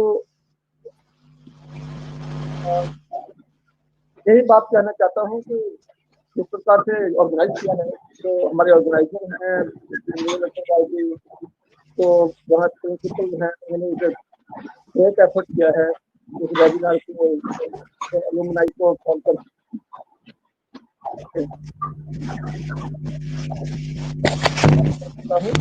और future में इस प्रकार के webinar जो है, आज तो हम अच्छे तरह से ज्वाइन कर पाए थे अपने बिजनेस से काम करके, उसमें हम इसका फायदा जरूर लेंगे. तो उसके साथ ही मैं SPN कॉलेज की टीम को बहुत मुबारकबाद देता हूँ for organising such type of event. Thank you so much. Thank you very much, sir. Now I think Jaipal ji is ready with his keywords. Now Jaipal ji, the platform is yours. मेरी आवाज आ रही है आपको? बिल्कुल sir, बिल्कुल आ रही है आवाज. ओके, मैं ये कह रहा था कि ये कोरोना जो हमारे आया है, ये कुदरत का एक हमारे रिमाइंडर है. The nature is reminding us that we should not be exploiting it too much. we should create a balanced life between human beings and nature. Second part is that if we get scared and start behaving in a manner that like everybody is scared, we are scaring others also. We are scared and scaring others also. बड़ा वो Sholay film का dialogue है कि जो डर गया वो मर गया. तो पहली बात तो डरना बंद कीजिए. There is nothing that will kill you. The fatality rate of this virus is very small, and the precautions that we got to take have been defined too many times. Like we have to wash our hands every 1 or 2 hours, and we have to wash it for 20 seconds, and then we have to stay at home. The corona is not going to visit you at your place. It is you who going to go out and bring it home. अगर आप खुद लेके आ रहे हो तभी लगेगा आपको. तो इसलिए ये बातें जो आपको ध्यान में रखनी है, कोरोना ना हो इसलिए, लेकिन कोरोना हो गया है, लोगों को कोरोना का मतलब पैंडेमिक फैल गया है दुनिया भर में, लोग परेशान हैं, डरे हुए हैं. काफी सारी चीजें हमें देखने को मिली हैं कि हम अभी घर में रह के भी काम कर पा रहे हैं. लाइफ लेसन इनसे ये है कि अगर हम एक दूसरे की हिफाजत करना चाहते हैं तो हमें एक दूसरे से दूर रहना चाहिए, फिजिकली हम ना मिलें और ऑनलाइन काम करना सीखें, ऑनलाइन ही हम एक दूसरे से संपर्क करें. जैसे ही कोरोना का ये लॉकडाउन वगैरह शुरू हुआ तो मैंने क्या किया, मैं आपको बताता हूँ ताकि आप लोग भी वो कर पाओ. मुझे इसका बड़ा फायदा हुआ है. मैंने एक रूटीन बनाई कि मैंने जितने मेरे फ्रेंड्स हैं जिनसे मैंने 2-3 साल से बात नहीं करी थी, उनकी एक लिस्ट बनाई और उस लिस्ट के मुताबिक मैंने उनको फोन किया, सबका हालचाल पूछा. बड़ा अच्छा लगा. फिर मैं सोचा कि काफी देर हो गई, कोई अच्छी किताब नहीं पढ़ी. तो आप यकीन नहीं करेंगे, मैंने 21 किताबें पढ़ डाली अभी तक, और एक से एक बढ़िया. उसके बाद मेरे पोएट्री लिखी हुई काफी इधर उधर बिखरी पड़ी थी, तो मैंने उसको किताबों में उसको तब्दील किया. 3 किताबों का मटेरियल मेरे पास हुआ है और मैंने छपने के लिए भी दे दी है. कहते हैं कि इसका निदा फाजली जी का शेर है कि अपना गम लेके कहीं और ना जाया जाए, घर में बिखरी हुई चीजों को सजाया जाए. तो अभी हमें मौका दिया है कुदरत ने कि हम घर में रह के अपनी बिखरे हुए घर को संवार सकें, सजा सकें. मैंने डीक्लटरिंग का काम किया. I decluttered everything from my home, and second part I did was social media decluttering. मैंने अपना WhatsApp, Facebook सारा डिक्लटर किया. मेरा फोन अभी खाली है. तो ये वो चीजें हैं जो आपको करनी है. उसके बाद आपने अपनी एक्सरसाइज हेल्थ के लिए करना है. मैं रोजाना एक्सरसाइज करता हूँ और मैंने कोरोना के पीरियड में तकरीबन 3 किलो मसल गेन किया है और 6 किलो भार घटाया है, अपना वेट लॉस किया है. तो इसमें डरने और उसी को बात नहीं, अपने आप को रिसाइकल करिए अपनी जिंदगी और फिर देखिए क्या फर्क पड़ता है. मैं कहता हूं कि आपको शुक्रगुजार होना चाहिए भगवान का कि आपको टाइम दिया है कि आप अपनी जिंदगी को एक बार फिर से एनालाइज कर सको और फिर से नए से शुरू कर सको. दूसरी बात है जो माइंड मैनेजमेंट की बात चल रही है. देखिए माइंड जो है वो क्या है कि आपकी कॉन्शियसनेस, आपकी इमेजिनेशन, आपकी परसेप्शन, आपकी थिंकिंग, आपकी जजमेंट, आपके इमोशंस वगैरह को मिला के माइंड बनता है. माइंड कोई बॉडी नहीं है, कोई चीज नहीं है कि उसको आप उठाओ जगाओ ये करो. ये सब कुछ मिला के आपकी जो कॉग्निटिव फंक्शंस हैं उनको माइंड होता है. तो उसमें क्या है कि आपको अपने माइंड को स्ट्रांग करना है. जैसे आपने अपने शरीर को स्ट्रांग करना है, इम्यूनिटी बूस्टर्स लेने हैं, अपनी इम्यूनिटी को तगड़ा कीजिए, कोई कोरोना से आपको कुछ नहीं कहेगा. सेकंड पार्ट इज आपके माइंड को आपको स्ट्रांग कीजिए.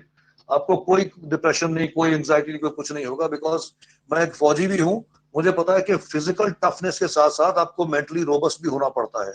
जिस बंदे का माइंड जो है वो स्ट्रांग है उसको ये चीजें कुछ नहीं कहती. मैंने कभी जिंदगी में एंजाइटी डिप्रेशन कभी महसूस नहीं किया, क्योंकि मैं ये समझता हूँ कि जिंदगी जीने के लिए ना कि रोने के लिए है. तो कोरोना का समय है, तो कोरोना का मैं आपको बताऊं कि रोगे कब तक, रोगे कब तक कोरोना का रोना, करना है जो भी उठकर करो ना. तो अगर आप एक्शन करोगे, अच्छे डिसीजन लोगे, एक्शन करोगे तो ये कोरोना शोना को कुछ नहीं करेगा. अपनी जिंदगी आप आराम से जियो, कोई डिप्रेशन कोई किसी तरह की बीमारी आपको नहीं लग सकती है. हाँ, अगर आप नेगेटिव ही सोचते रहेंगे, वो फलाना मर गया, उससे कोरोना से मरा, ये हुआ वो हुआ, तो भैया आप तक पहुंचेगा जरूर. कोरोना ना पहुंचे तो बीमारी जो डिप्रेशन की वो जरूर पहुंच जाएगी. अब जिस चीज से डरना चाहिए वो तो आपको है नहीं जिससे फर्क पड़ेगा, लेकिन जो नहीं है उस डर से आप डरे जा रहे हो, तो आपके मेंटल जो है हेल्थ पे फर्क पड़ेगा. तो कृपा करके अपना मेंटल हेल्थ को आप थोड़ा अलग रखिए इससे. और जो कमजोर माइंड वाले लोग हैं उनको एक्सरसाइज करें, फिजिकल एक्सरसाइज कीजिए. फिजिकल एक्सरसाइज करने से क्या होता है, कुछ हैप्पीनेस हार्मोन्स आपके माइंड में जाते हैं. तो जो हैप्पीनेस हार्मोन्स जाते हैं वो आपको अच्छा सोचने के लिए प्रेरणा देते हैं। आप पॉजिटिव सोचेंगे, नेगेटिव नहीं सोचेंगे। तो जब आप नेगेटिव नहीं सोचेंगे तो कोई नेगेटिव बात आपके मन में नहीं आ रही तो आप नेगेटिव उसको ग्रहण भी नहीं करेंगे। तो अगर आपको लगता है कि आपका माइंड जो है वो इतना स्ट्रांग नहीं है तो आप अच्छी किताबें पढ़िए, अच्छे आप ये करिए, जो पजल सॉल्व कीजिए, आप रिडल्स होती हैं जो उसमें अखबार में आती हैं, पजल सॉल्व कीजिए, आप अच्छी जोक बुक्स पढ़िए, कॉमेडी शोज देखिए, and then read some serious literature also. वो आपके दिमाग को कई तरह से उथल पुथल करके आपको स्ट्रांग करेगा। लेकिन अगर आप लेथार्जिक होकर बैठे रहेंगे कि अब क्या होगा अब क्या होगा, तो आप जरूर उसको ले जाएंगे, अपने घर जरूर लाएंगे कोरोना को। मैं ये समझता हूं कि जो भी कोई इस तरह की पेंडेमिक आया है उसका हमेशा इलाज नेचर ने खुद ही किया है, आपको करने की जरूरत नहीं है। देखिए बार बार ऐसे पेंडेमिक्स आते हैं। मेरे पास एक कविता कहीं से आई है, इंग्लिश में है, जिसने बताया कि हिस्ट्री रिपीट्स इटसेल्फ। इसको 1869 में लिखा गया था किसी पेंडेमिक के समय में, और 1919 के पेंडेमिक में इसको दोबारा रिप्रिंट किया गया। ये कहता है कि and people stayed home and read books and listened and they rested and did exercise and made art and played and learned new things of being and stopped and listened more deeply. Someone meditated, someone prayed, someone met their shadow, and people began to think differently, and people healed. And in the absence of people who lived in ignorant ways, dangerous, meaningless, and heartless, the earth also began to heal. And when the danger ended and people found themselves, they grieved for the dead and made new choices and dreamed of new visions and created new ways of living and completely healed the earth just as they were healed. So this is how it is. The nature will take care of itself. It has reminded you not to be over, enthusiastic and over ambitious and exploit the nature badly. Things will come back. Things will come back. You don't have to live with Corona. It's a misstatement. Corona will end. You will come back. And please don't create an imbalance between your lives and the nature around you. Thank you so much. Thank you very much, Jaipal sir, for your keywords, and you have beautifully explained the mind management mantras within few words. And kudos to your shairi and all these things. Thank you very much, sir, for your kind words. Now, any alumni of Swami Premanand Mahavidyalaya, Shri N. Mahindra ji, are you with us? Shri N. Mahindra ji, are you with us? Or we should conclude it. So अंत में मैं यही लाइनों के साथ इस webinar को conclude करूंगा कि ओके मायूस ना यूं शाम की तरह डलते रहिए, ओके मायूस ना यूं शाम की तरह डलते रहिए, जिंदगी एक बोर है सूरज की तरह चढ़ते रहिए, जिंदगी एक बोर है सूरज की तरह चढ़ते रहिए, ठहरोगे एक पांव पे तो थक जाओगे, ठहरोगे एक पांव पे तो थक जाओगे, धीरे धीरे ही सही मंजिल की तरफ बढ़ते रहिए, धीरे धीरे ही सही मंजिल की तरफ बढ़ते रहिए. So thank you very much, dear participants, and the esteemed alumni of Swami Premanand Mahavidyalaya, and our resource persons, Professor S.K. Gupta ji, Jaipal ji, Dr. Sujit ji, thank you very much for your kind presentation, Dr. Kashmiri Lal ji, and I must thank Professor S.M. Sharma ji and all other alumni of SPN College Mukerian. So thank you very much, sir. Thanks for your kind presence. Thank you very much. Thank you, sir.